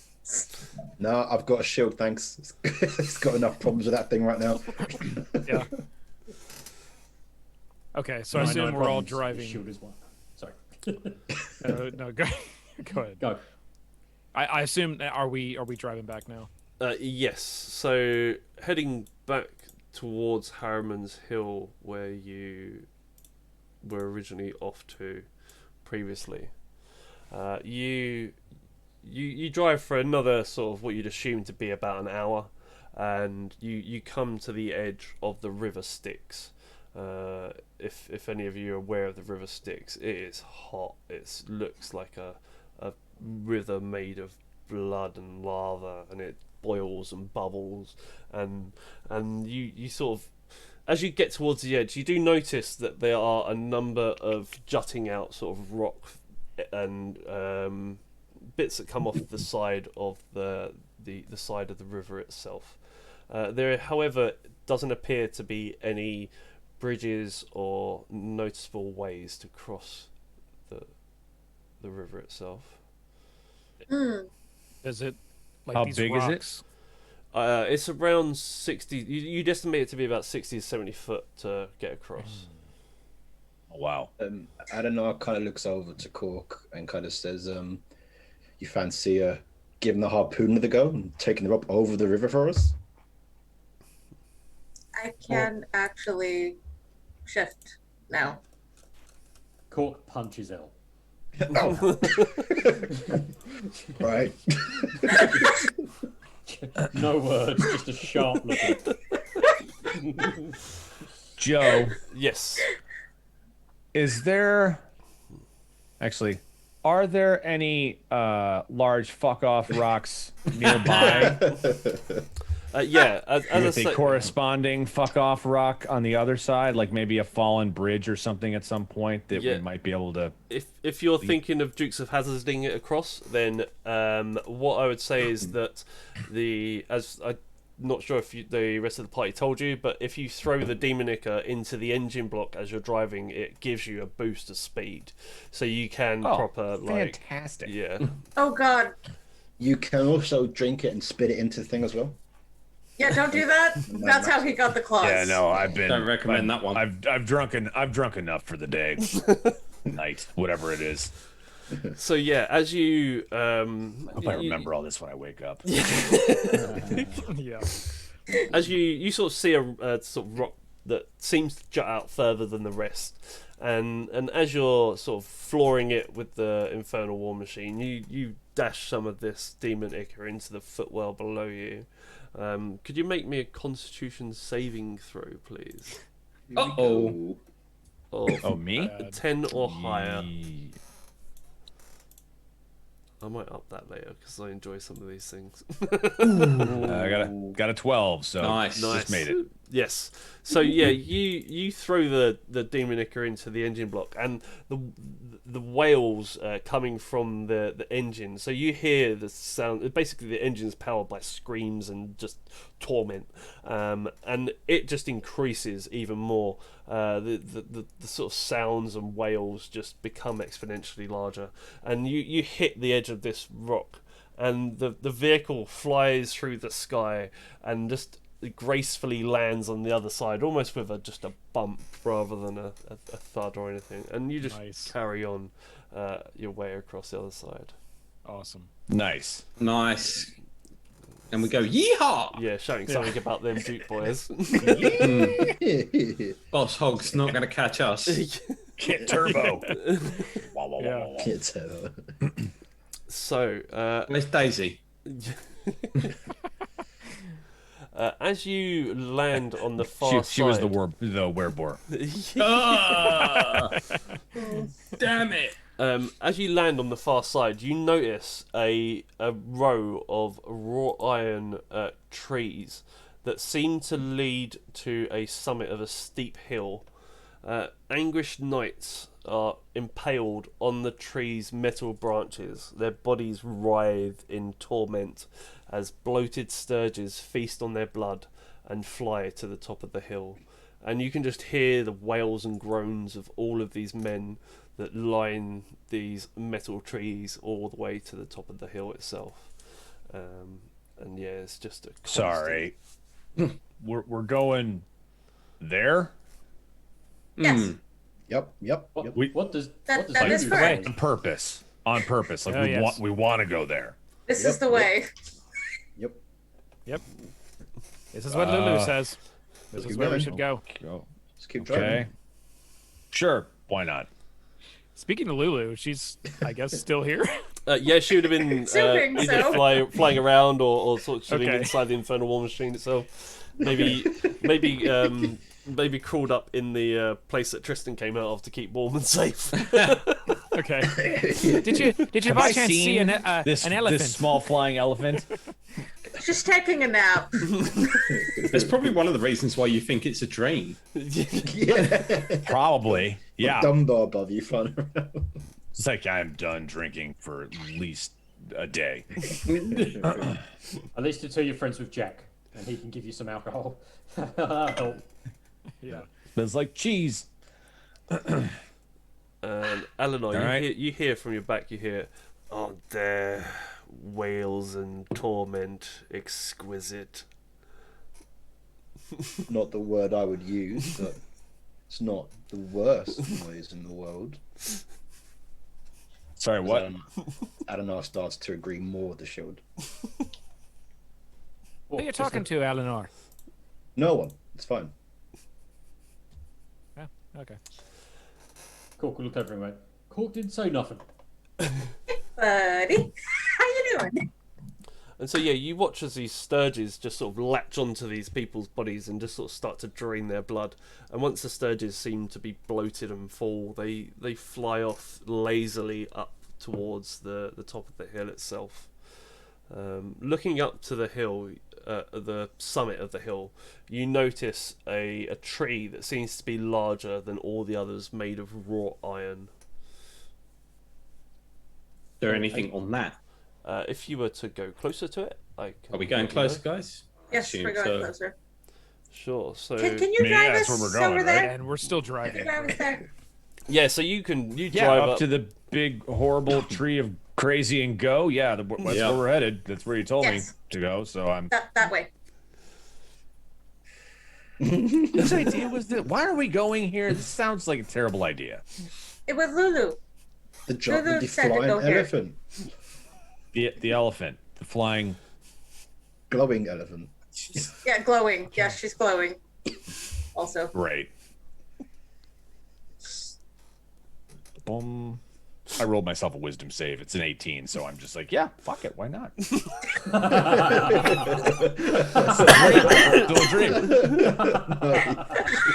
Obviously, I'm on something. Let's ride this wave and see where it goes. So good.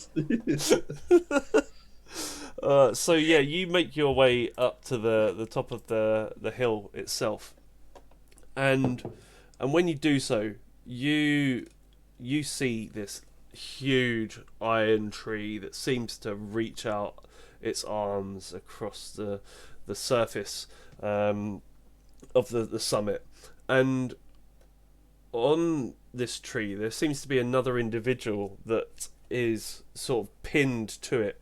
He's got these raw iron spikes that seem to grow like jutting out through his chest and his arms, and the iron seems to have sort of grown into the back of his skin on both his arms and his legs. He is alive and conscious, and the sturges, instead of sucking his blood in this instance, they seem to be landing on him and depositing all of the blood that they've sucked out of the other individuals into his body. Like a life support system. Kind of, yes. Well, this isn't horrible at all. Yeah, it's not gross or. So we know sturges are basically the equivalent of like a bat crossed with a hummingbird, aren't they? Yes, yeah. And they use Well, their yeah, beaks giant to mosquito. drain the blood. Yeah, kind of like a giant mosquito bat blood-sucking thing. Yeah, Yeah. they're Are lovely. we close enough to him to communicate? Yeah, Is I'd he- say you could get down off of your vehicle, walk over to him, and to have a look at him. Yeah, Wukong's going to jump down off the back and walk over to him and say, "Hey, up there!" And this individual, he raises his head, and you see that he is a humanoid elf looking creature, but his skin is like pale. You can almost, it's translucent almost, and you can see the veins underneath. And he sort of looks up at you, and with a sort of weary head, his like blonde coloured hair almost hanging over his eyes, and he like looks at you all and is like, hello. Having a spot of problems there, are we? It would seem so, as yes. Bless you, my friend. Muted just at the right time there. Bless Oh. Bless you. I'm going to take a gamble, and I'm going to assume that he might not be from down here.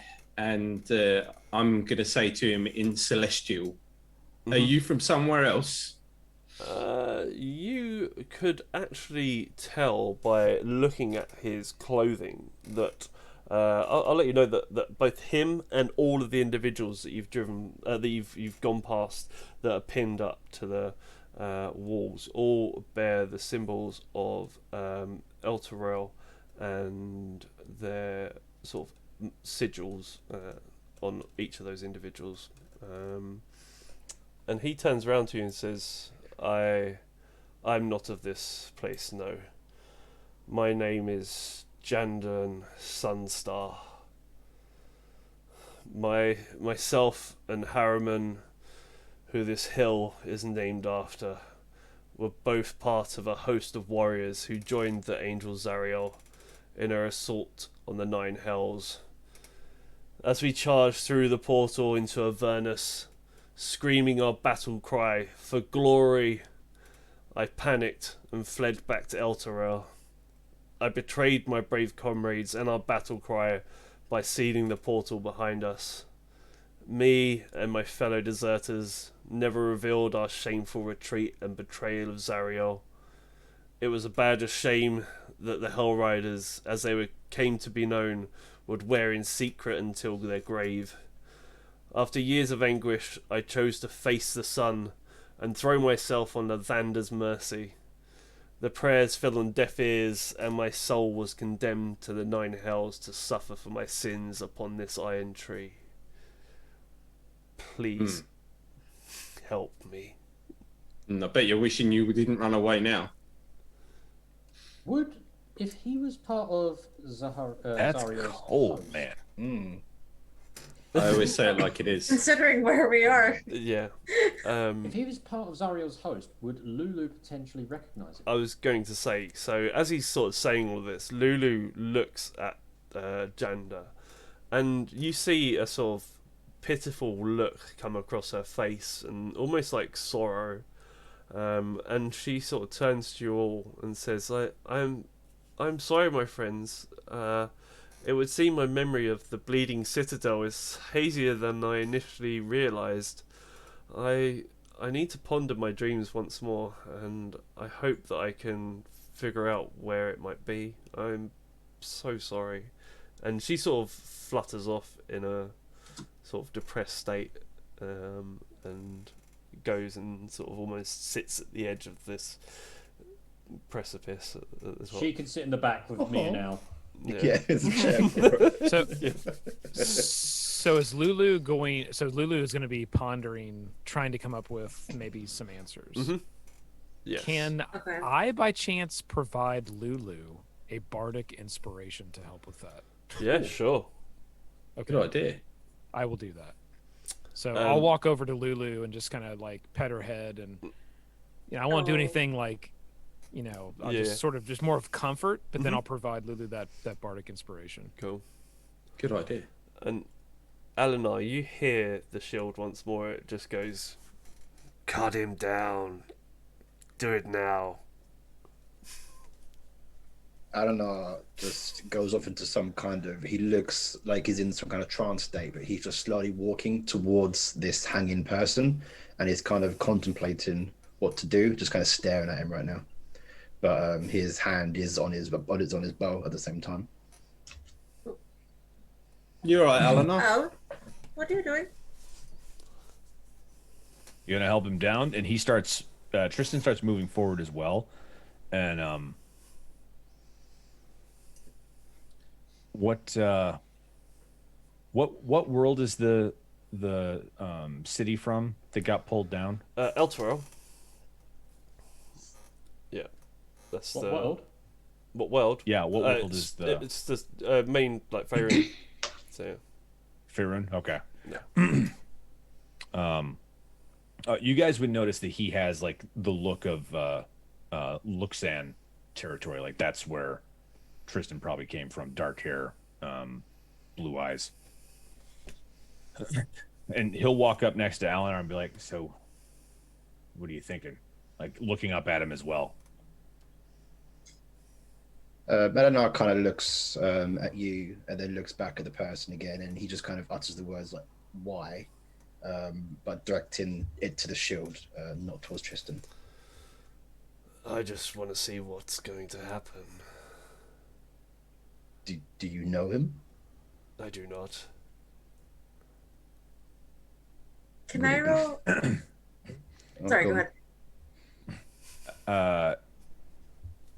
Tristan's going to say in Elvish to him, like, "Is there any way we can cut you down? Is like, how can we help you?"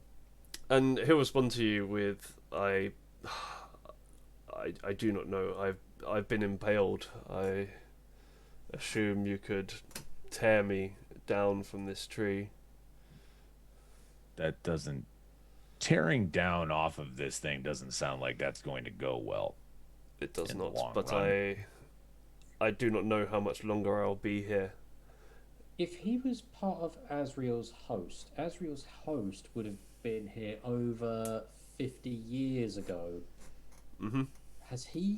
Could we assume he's been here for several decades at this point? Yeah. You'd Being assume that fed he's probably been blood. down here for like 30, 40 How years, etc. how are the Sturges feeding him blood? They are sucking it from the other individuals and depositing it in him. How? Let's ask a bit graphic nature in this. Like How are they re-injecting? Yeah. Re-injecting. Okay. Reverse mosquito. Yes. Yes. Copy. It's like a transfusion. Yeah. Anna started to climb this tree, by the way, while you're all kind of thinking and talking. A Sturge fusion. Got it. Sturge fusion. So the tree's made of wrought iron. Yes, that's correct. Does it look like it's crafted, or does it look like it's Right. like a stalactite, like coming out, and it's just in the form of a tree? Like, is it like a Do an me an artisan tree, investigation or is check. it- right? We'll see how much information we can.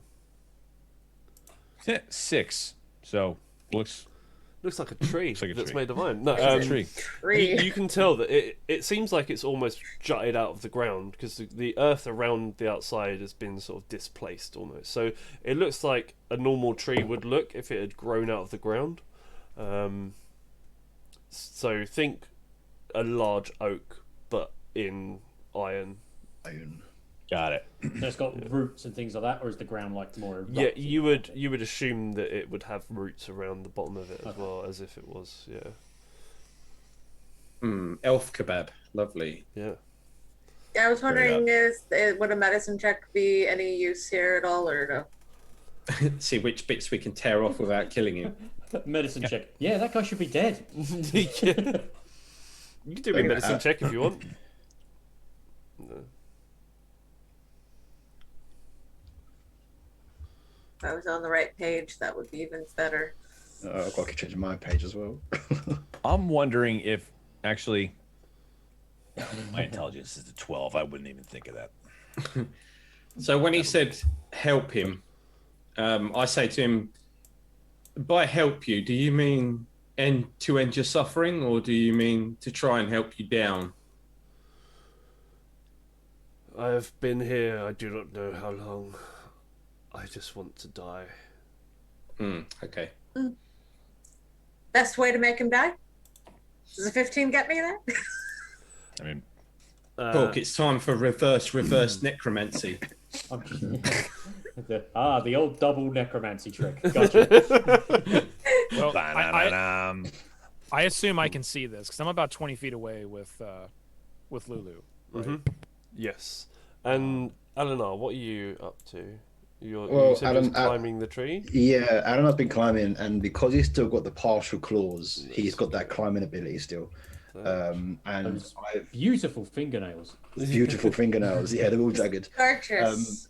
I have actually started to quite forcefully kick this guy in the back to cut him off this tree. So, and at the same time, you just kind of hear Adamar go, I'm doing it, and he's kind of kicking him, and he's not really looking himself right now, but he's got an agenda to get this guy off the tree. Okay. And Verishawn, your medicine check. So you first of all, you know that this individual, you think that if you were to touch him, his skin would be cold to the touch, and you know that these sturges are the only thing that is keeping this guy alive at the moment,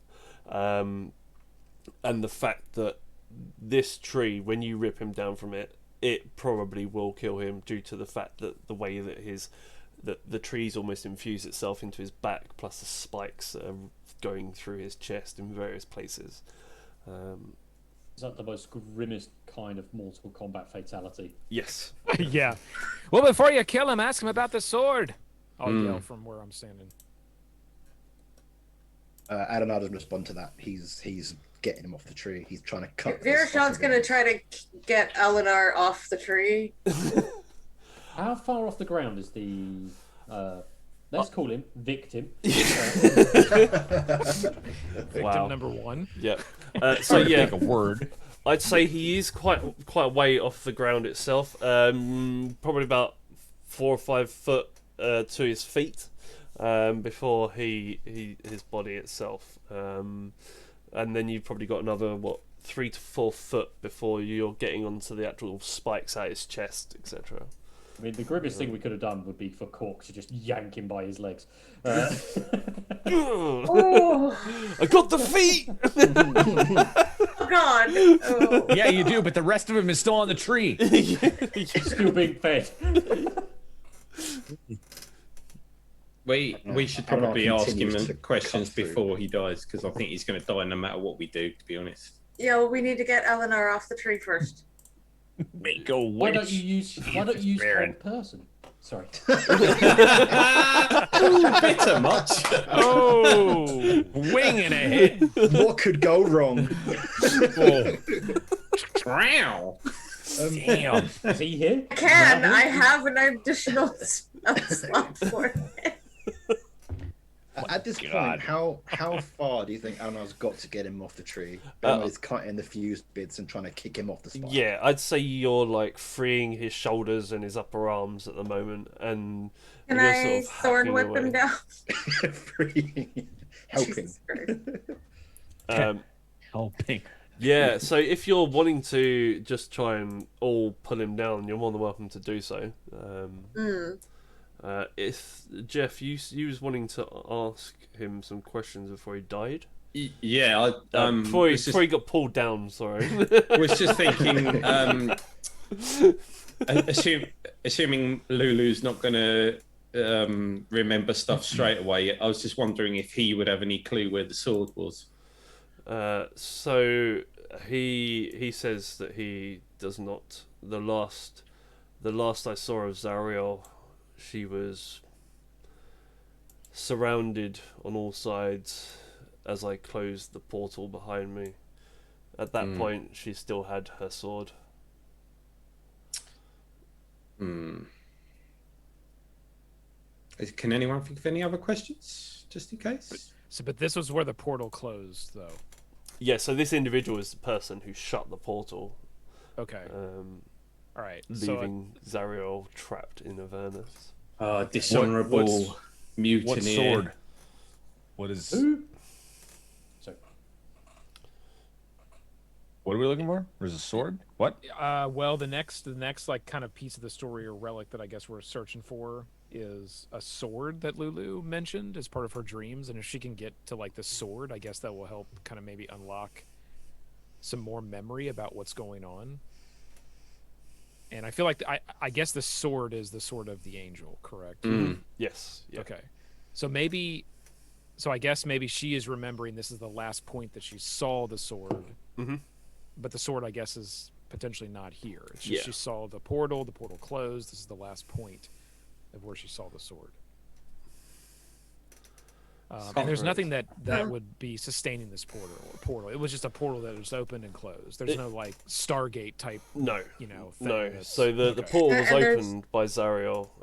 The Zariel and the Hell Riders rode in from Elturel into Avernus, and then the battle didn't go well. So half of them fled back to Elturel. This lovely individual, Cowards. Janda, shut the gate behind them before everyone else could get back. And for his treachery, he's now been shoved on this tree. Who? Right. So here's a pertinent question. Who put you on the tree? I prayed to Lathander. I walked into the sun, and I appeared here. Lathander sounds like a dick. Lathander Well, didn't show me mercy, and that is their right to do so if they wish.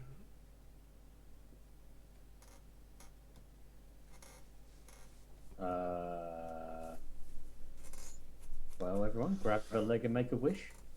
I was gonna So say, oh God. as you do so, as you all sort of start to grab a leg, you see Alanar basically just boot the back of this guy's shoulders, and the whole front half of his torso. You hear sort of skin and things like flesh ripping, and the whole front half of his torso like comes off the tree, and the momentum of like his weight and the gravity just rips the whole bottom half of him off. And Yum. and he sort of Anyone hungry? yeah. Not anymore.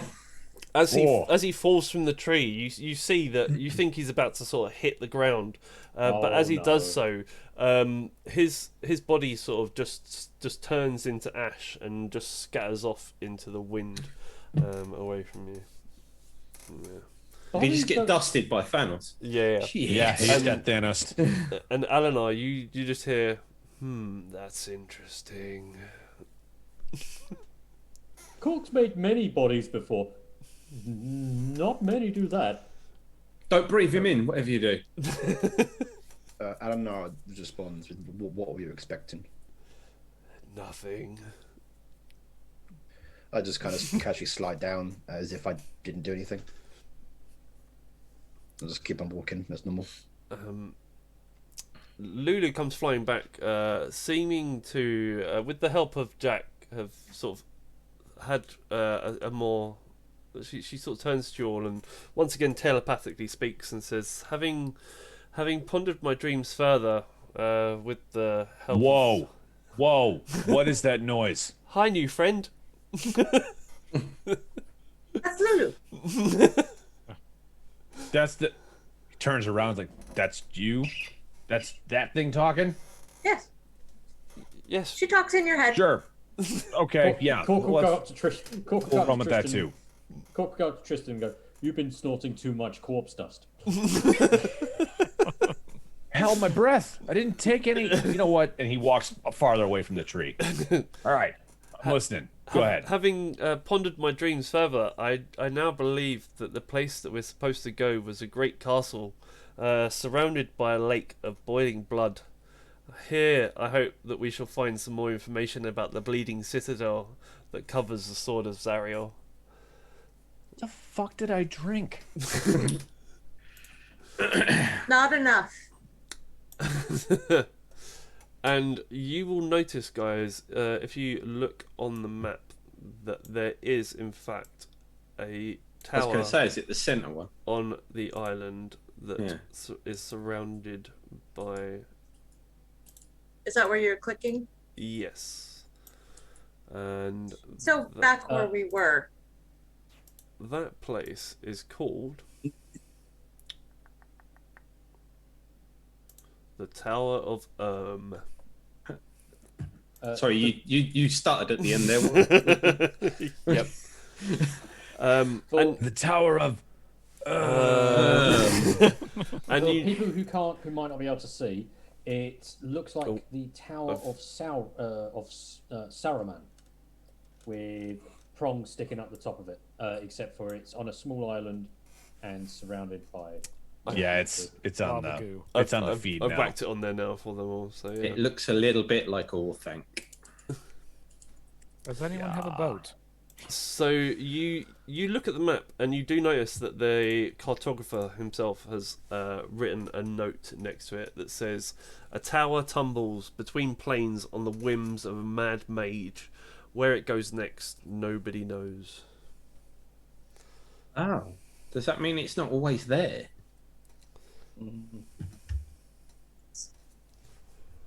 Yes. So this tower can move around then. Have tower will travel. Something like that. Well, if the tower moves around, then we should probably wait until it's not in the middle of a lake of lava. Yeah, the problem is knowing where else it's going to appear, I guess. Yeah. Right. Yeah. We should go there while it is there. Does and we see Lulu it. remember anything? Lulu remembers that the tower is. It doesn't move around in Avernus. It's always in that position. It's just not. It's just not always there. Sometimes it's there. Sometimes it's not. Oh, I see. Okay, So, okay. interesting. If it was to come to Avernus, that's where it would come. Yeah. Only because Cork knows a little bit about it. Would Cork be able to assume some form of plane shift? Yes. Yeah. Yeah, something along those lines. Yeah. Cork knows a bit about that. Oh, so we've got to figure out how to get to that island because it doesn't look like there's a bridge. Yes. I can still fly us there Oh, if awesome. somebody isn't opposed to flying again. And she looks at Eleanor. Depends what form you take.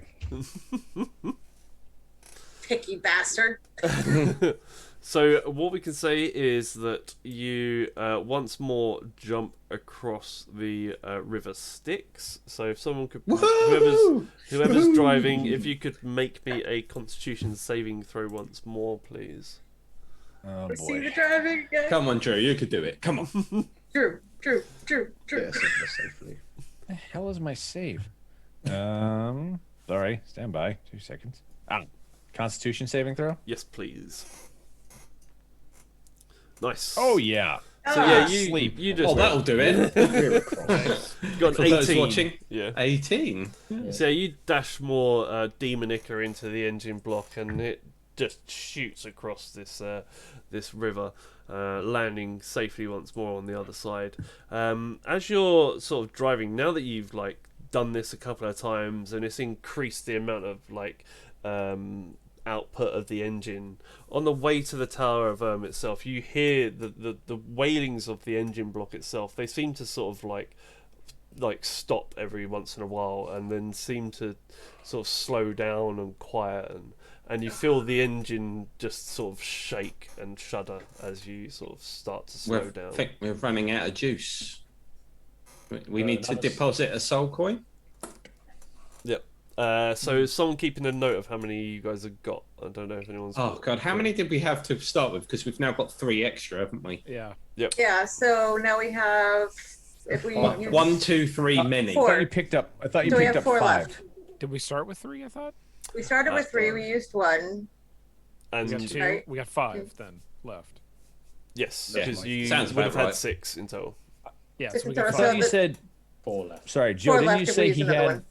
The wereball guy had 3. He had 3 on him. Okay. Yeah. Gotcha.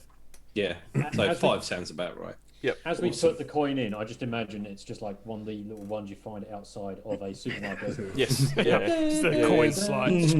Yeah. That's exactly how I'm picturing it as well. Apart from the whales, it's just screams and just hate and stuff just comes out of the engine. Arcade. Yeah, you only get starts those pleasant. ones outside Lidl. It starts pleasant. It goes da, da, da, and then just goes da, da, da, da, da. Then penny whistle comes out.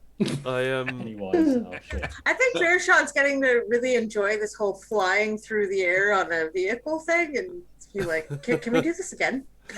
It's like a roller coaster. Whee! I forgot that I put a vote up earlier on saying should Cork get a +1 maul. Yes. I don't know if anyone saw it.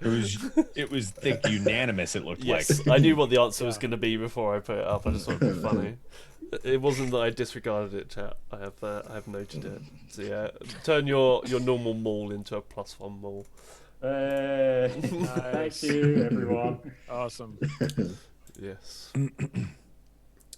Cool. Tristan will, like, when they're talking about the coins, Tristan's like, I don't know if I have any change on me or not. And he pulls out one. He's like, oh, here's another one. Right. So we've got Excellent. 6. Oh, that's useful. So, but why does he have one? What? Where'd you get that? I don't know. I probably picked it up in the bar. I mean, none of this is real anyway. Still take going with that. Just keep Toss it telling to yourself whoever that. was Still going holding with the them. not real stream. He'll just toss it to whoever was holding him. He's like, I mean, I'm not gonna need it, and he just tosses it over. Toss Keeps the driving. coin to your ranger. There you go. Why have I got them? So yeah, Alright, I don't know. Pockets the coin. you drive up to this tower. So it's an iron tower rises atop an island on a lake of boiling blood. No windows penetrate the tower's walls, and its only visible door opens on a high balcony. Red lightning crackles constantly between two horns of metal on the tower's roof. So now we're going in there. Yes. This is where like a Lulu safe says place. we need to go. Sure. This is where we go. No, it definitely looks safe. Yeah, totally. We're off to see the wizard. Oh God. And from what we can see, like you said, there's no windows. There's no No, there's only a door high up on a balcony. high up in a balcony. Nothing at Yeah. ground level. Nope. Okay, how high up is it? About? Can we tell? I'd say at least 300 foot off the ground. Yeah.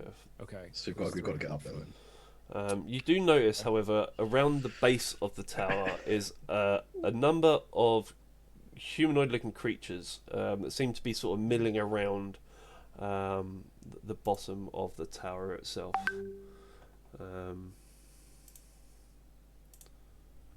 We tell what type of creature they are?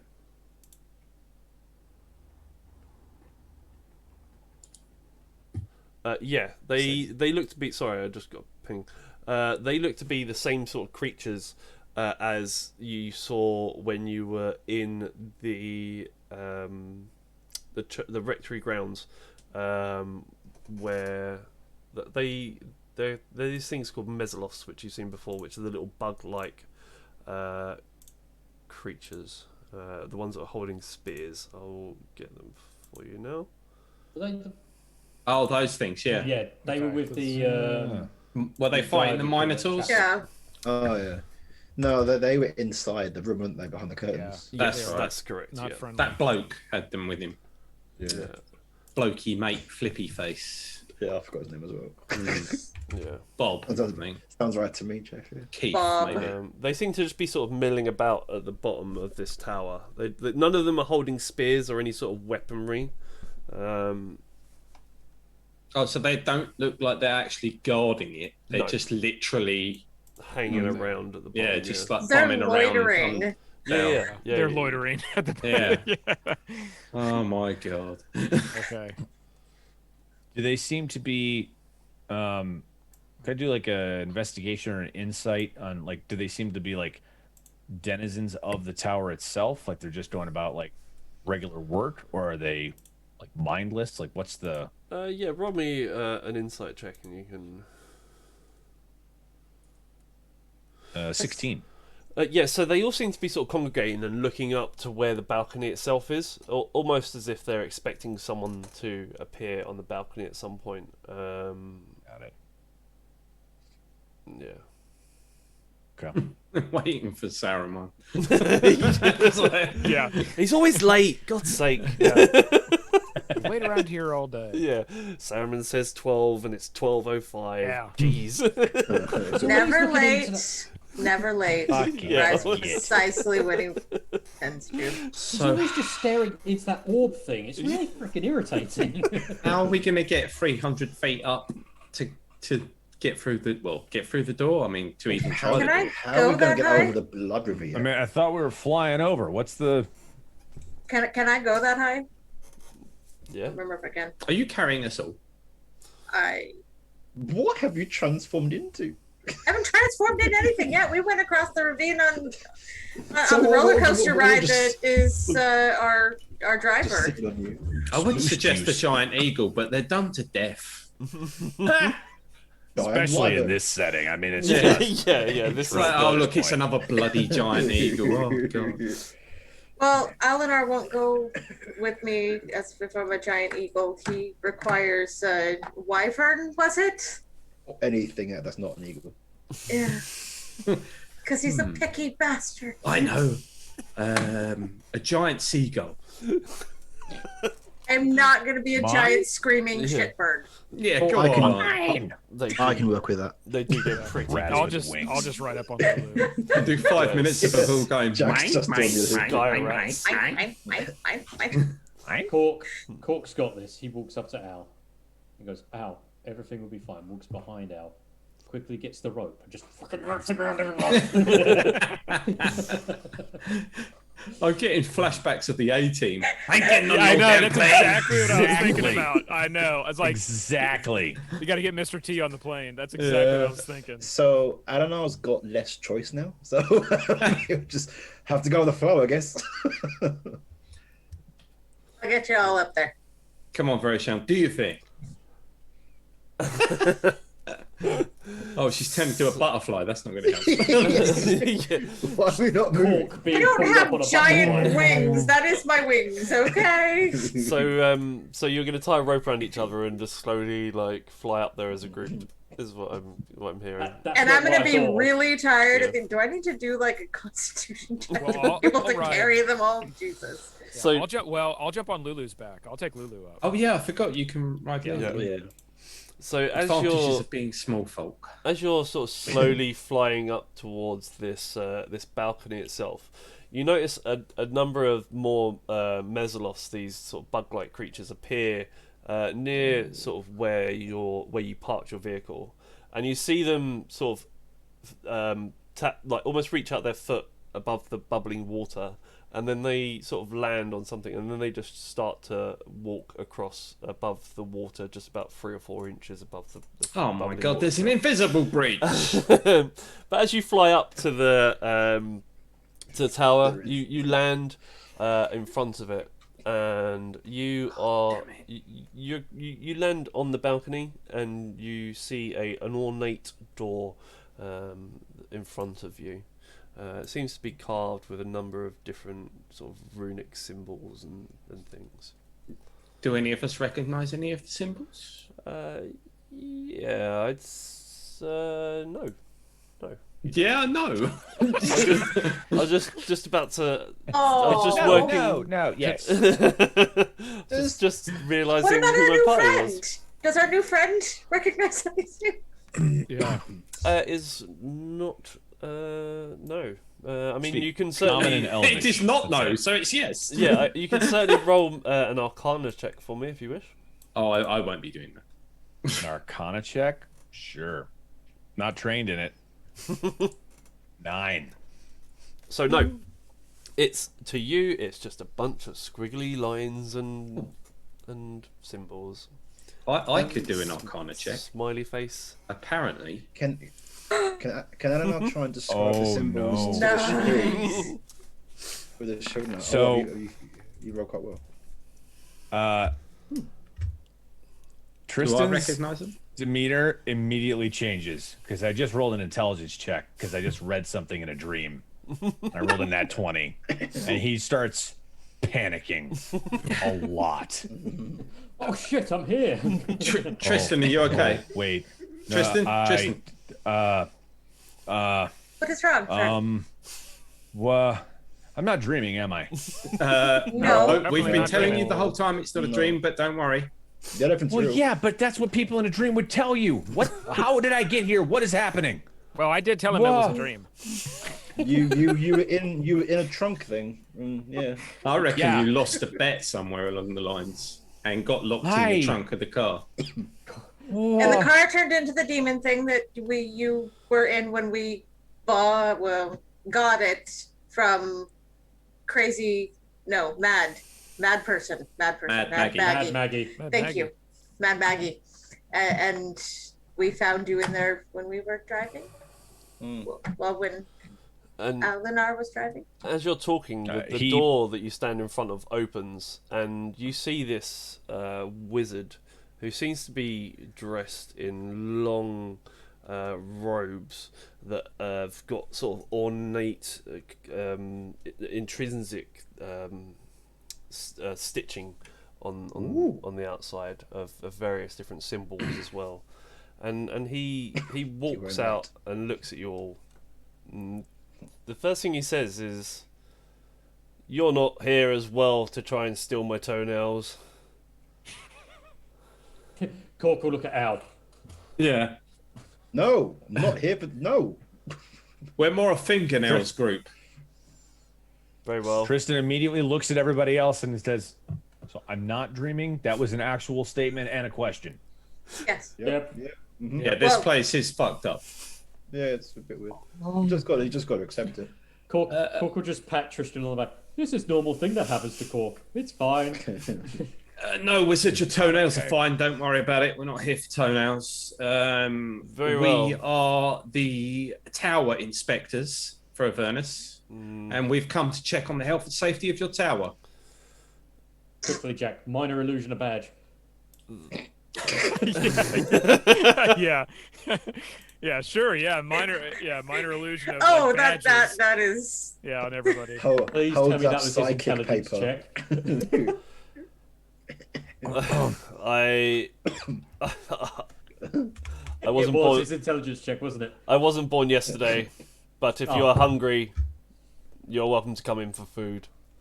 Oh, thank you very much. We How are does it indeed taste? hungry. Like Does the shit. food taste good or like shit? You get used to it after a while. Ah. I heard mention of a what? restaurant. Yeah, by chance, I heard that there was a restaurant that the food does not taste like shit. Where might we find that? Yes, there is. You're thinking of the Wandering Emporium. Ah, yes, the Wandering Emporium, of course. Where about directionally is that? I mean, it's the clue's in the title. It's wandering.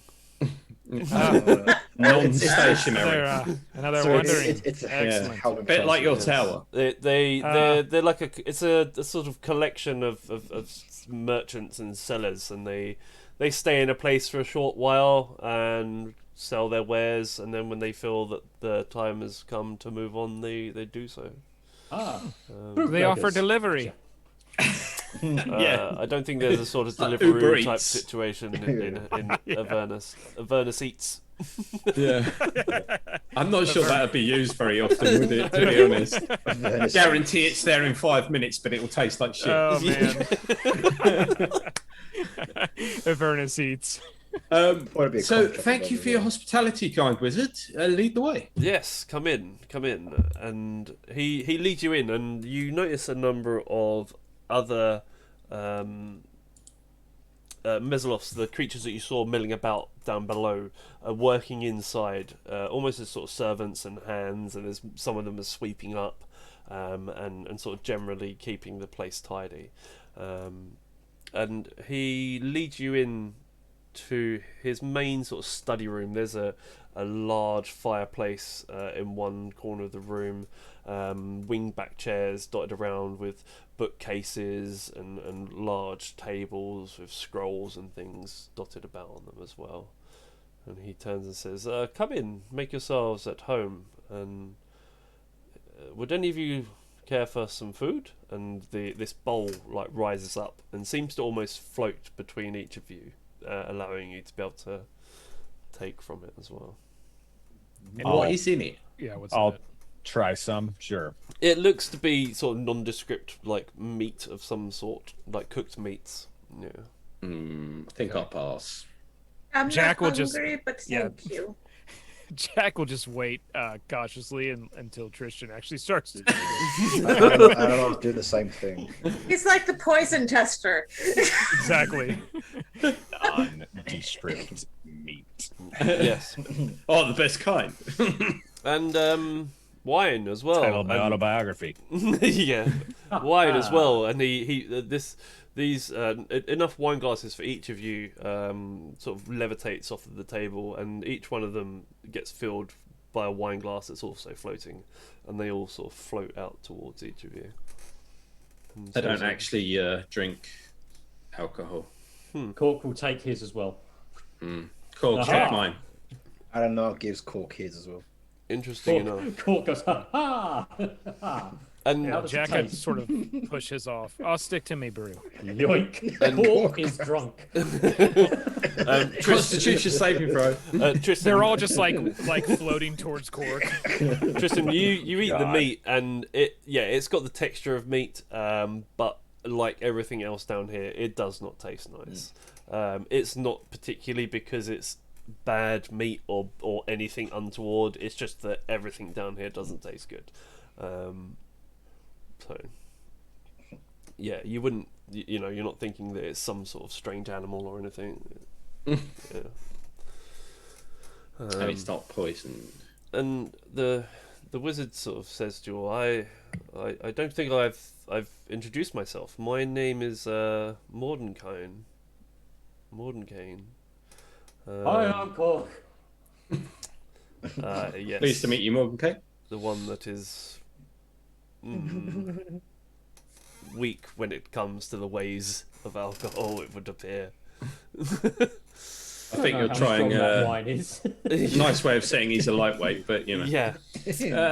I spend my time traversing between here and the material planes, just checking on Avernus every once in a while in regards to the natural ebb and flow of the area and the balance that should be in place. Just out of interest, were any of you in Elturel when it Balance? fell? no, we were not. But You I'm are assuming that it's useless. put the balance out of whack. That is correct, yes. I am interested in finding out more about this. Well, wasn't he in the car thing? Vehicle, whatever. He probably doesn't even remember because he was that wasted. He was so wasted. He could have been in El Terrell when it got dragged down here. It wouldn't have mattered. Did He we, remembers nothing. did we take the letter that we find, or did we leave it back in the other city? The don't letter think that anything. you The found. letter from it was. It Are you wasn't- talking about the puzzle box? No, it was in the puzzle box. It wasn't. Yeah, I have the puzzle Yeah, box. We've got all of the stuff with us. I have it all. And we took the letter that mentioned not the Grand Duke, the leader of Elturel. What's his face? So- It's gonna be on the tip of my tongue now. I can find Yeah, out. not for you. not Granddaddy. I the know. other I one. know who you mean. Granddaddy. We renamed all the characters anyway. So. I should know this, but yes. So, do we have that letter? Is the real- Yeah, Yes. Yeah, we do. I have yeah. everything. Farashon's got it with the original box and everything. Can Cork take the letter and just hand it over to the wizard and goes, "That might work." Thavius Krieg. Thank you. That's it. That is true, yeah. That's right.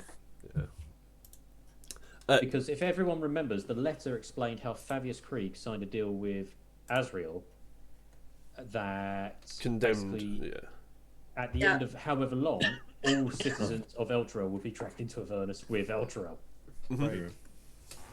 So yeah, if you wanted to hand over this puzzle box to this individual, you're more than welcome to do so. And he takes it from you and says, "This is most interesting. Why, thank you, my dear. I actually have another question for you. You are a magic user by the looks of things. Is this correct? Yeah. Have you noticed your links to nature to feel weaker since you've been down here?" And then she suddenly tries to reach out to animals or something. Yeah, so you it's the same as it always has felt. Yeah, as you. No, it Oh, feels same. interesting. And you hear him almost sort of mutter under his breath, "Give it time." Oops. Now she wants her box back. Not a good sign. There's a countdown timer in the background. There has been something going on. Something going on in the background. If anyone's been paying attention. And he sort of turns to you all once more and says, "I do have a couple more questions from an interest, shall I say, in certain things. I'm personally interested in what would happen. Like Elturel has fallen. What would happen if Baldur's Gate was to fall as well? The balance would be tipped ever more in the wrong direction. Do any of you know the exact number of devils and demons that you've met whilst down here?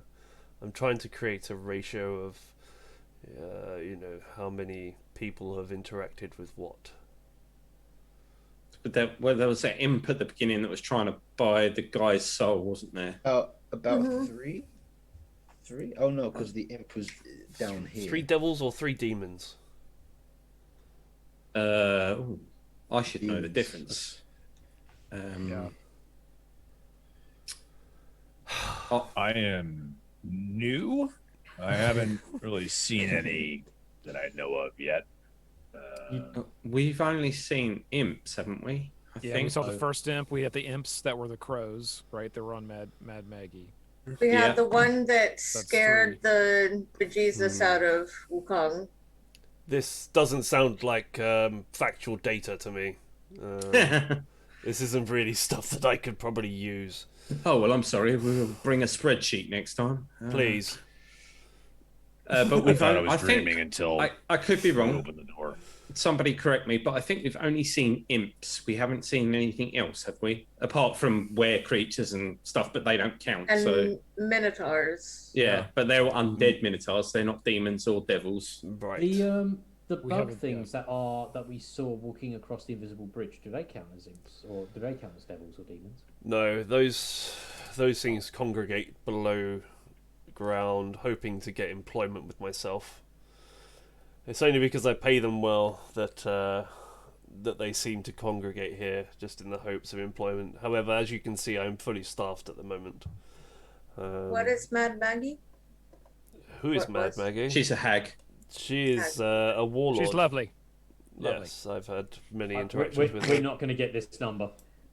Now, we could spend the next 20 minutes trying to count, and it'll be the most boring thing in the world. one, less than 100. Yeah, no, this is him just being a Dick. dick statistic person. Oh, right, okay. Oh. a statistician. Yes, yeah. Well, he is exactly where he belongs then. The only other individuals that come to this place are people trying to bloody steal my toenails. What would they want Why your would those toenails? toenails? Some people seem to think that they hold. I don't know what the correct terminology is. That they revere them is probably the best way. I don't know why. Do they hold some sort of power? No, it's. I don't know what they wish to try to do with my toenails, but They sell well on something called eBay. It's possibly some form of a joke. the last person that tried to take them, I vaporized. And the joke died. I am definitely not here for your toenails. Good. What Not my are thing. you? What are you all here for? Sword. Elephant. Beats the hell out of me. A sword and an elephant. Yes. The elephant for the sword. No, Yeah. wait. Well, No, the we elephant have an told elephant. us There's a there's sword. Yeah. Zariel's sword. So how's Zarya. how's Lulu feeling right now? Anything? Love how Any confused vibes from her? Lulu Just bringing back anything? doesn't remember this individual whatsoever. She sort of telepathically says to you, "I find this man a bit strange." Just sort Him of, and his like- toenails. Yes, Yeah. we all do. Don't Um, worry, Lulu. But at the mention of Zariel, his ears sort of like prick up, and he sort of almost sort of cocks his head a bit and says, I do know some information regarding Zariel. If the other thing Yes, that please. these creatures are tasked with is going off out into the plains of Avernus and getting me tidbits of information to understand how the world is going. Have they, Morty? May I call you Morty? No. Okay then. Okay then, Mortykin. By chance, have your, we'll just call them little spies. Have they found anything of interest? Maybe a sword, by chance. They have not found a sword, but I can tell you a small tale that one of them came back to me with. Oh, I love good stories. Fair enough. Go ahead. And they tell that Bel was once the archdevil of the Nine Hells, and that he acted as a warlord of Avernus until he was supplanted by Zariel. He was the ruler of the First, also called Avernus, the gate to the hell from other realms, and he stood bastion against intruders, demonic and otherwise, until he was usurped by Zariel. Now, there is a place called the Crypts of the Hellriders, where Zariel's fallen were buried. That, I believe, would be the best place for you to look for any clues regarding said sword. Where would that be located? Yeah, I don't suppose you've got directions. If you have a You map, mark it on our map? if you have a map, I can certainly point it out for you. We do. You pull out the map. Yes. So he points to the location. It's a fair way off, to the southwest.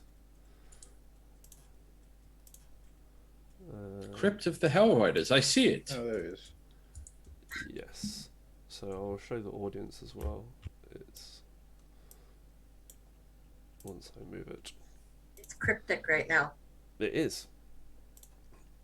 So And did you say the name Bell? Bal, yeah, Bell. I Bell? was just thinking about that. Bal or B-E-L. Bell. Bell, B-E-L. Yes. So Hell's Bells. Yeah. ACDC. I was listening to it today, actually. It's quite funny. And he turns to you and says, the only way to get into the Crypts of the Hellriders is to remember their war cry. For glory. You know the war cry? For glory. It is, yes. Except it's more like for glory, but run away if it gets a little bit too sticky. Yeah, if it gets a bit little hairy, yeah. Yeah, and make sure you close the portal behind you. Would we know the name Bell? Would we be familiar at all? You can do me a history check if you wish to do so. Cork, do a history check. Go on, roll a 20 now. Go on. Vershawn would maybe Oh, that's know. not bad. That's not bad. That's Oh, Vershawn. it's very Sean. Yeah. To give you an idea, Cork can't know roll the a 20 name. because he's got -1. Yeah. So no, Cork, you would not really know, but yeah, you know that Bell is a sort of high up, CVCA. like being within the hierarchy. Is basically like second in command, but has now been usurped by Zariel. Radio. So I will pass that information along to my companions here. if you Mordecai basically turns to you and says, "You look wary. If you wish to rest for a while before traveling on to the Crypts of the Hellriders, feel free." Yep. Absolutely. Thank you for this hospitality. Absolutely. Maybe 40 winks. Like, Yeah. maybe 5 minutes rest. I ask only one thing. You do not enter my chambers in the night to try and steal my toenails. Yeah. Absolutely. Can we enter your chambers at night for other things? Oh, Virashon's got something on her. Wow, that's very subtle. No! God, I did not Damn. know. Jesus, no. It's got a thing was for not what I wizards. Yeah. Do you mind if I come into your room at night for any other reason aside from stealing your toenail? That's what you said. Just Jen. to steal that is something else. I was going for stealing something else. I was Like, okay. no, your nose Jesus. hair. And he Steal his flower. he turns to Tristan and says, "You seem out of place here. You are correct. I feel that the balance would be better aligned if you were to remain in my tower with me and return back to Faerun." Yeah, absolutely. Yes, I am. Yeah. The rest No You, arguments you don't there. want to travel with us? Fuck no. This entire day has been bananas crazy. I don't even know. Take me home, please. The rest of you, I No foresee place that, like home. that No place like you home. have Paradise City. you have a large part to play in restoring the natural order of this world. But you can get us back when we need to go back. Unfortunately, the balance requires you to remain here. No, he meant once we've done our job. Yeah. That sucks. That sucks, guys. I'm Yeah. really sorry. Like when we've wrapped it up, right? You can get us out of hell. Yes, I could. Okay. Well, we possibly have a way out, friends. Escape. As long as we don't steal his toenails. Yeah. Does that mean his fingernails are up for grabs? I don't know. Or possibly we can find his toenails and bring him back to him. Cool. God, side quest. Yeah, side quest to try and steal his Do you toenails. never clip Dude, your I want a toenails? toenail. I want a toenail side quest. All right. Throwing it out there. I want to know what these toenails do now. Achievement So, unlocked for the- on that yeah, note, Right. we are gonna put a pin in it, and in it. it's so big thank you for everybody that's been watching. Big thank you to Drew for joining us this evening. Yeah, thanks, Drew. A big Thanks you for having me. to Beadle and Grim for all their ongoing support as well.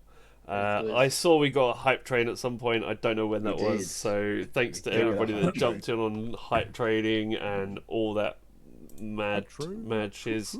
And shizzle. Yeah. You can catch us tomorrow at 1 o'clock with myself, my mate Will, and a friend of ours, Chris, is going to be joining us as we talk all things Warhammer. Not this Chris, a different Chris. As we talk all things Warhammer 40k, and there is actually quite a lot of interesting things to talk about. So come join us tomorrow at 1 p.m. UK time. And then following that, we have on, I think it's Thursday now, is Runelords. Is the next thing coming up after that. Followed by ourselves again on Saturday. So come back again on Saturday to carry on with this crazy bunch. You've got it in you. Yeah. Big thank you, everybody. yeah. Big thanks to everybody that's tuned in. Take care of each other. Adios. Bye. Thanks for joining. See ya.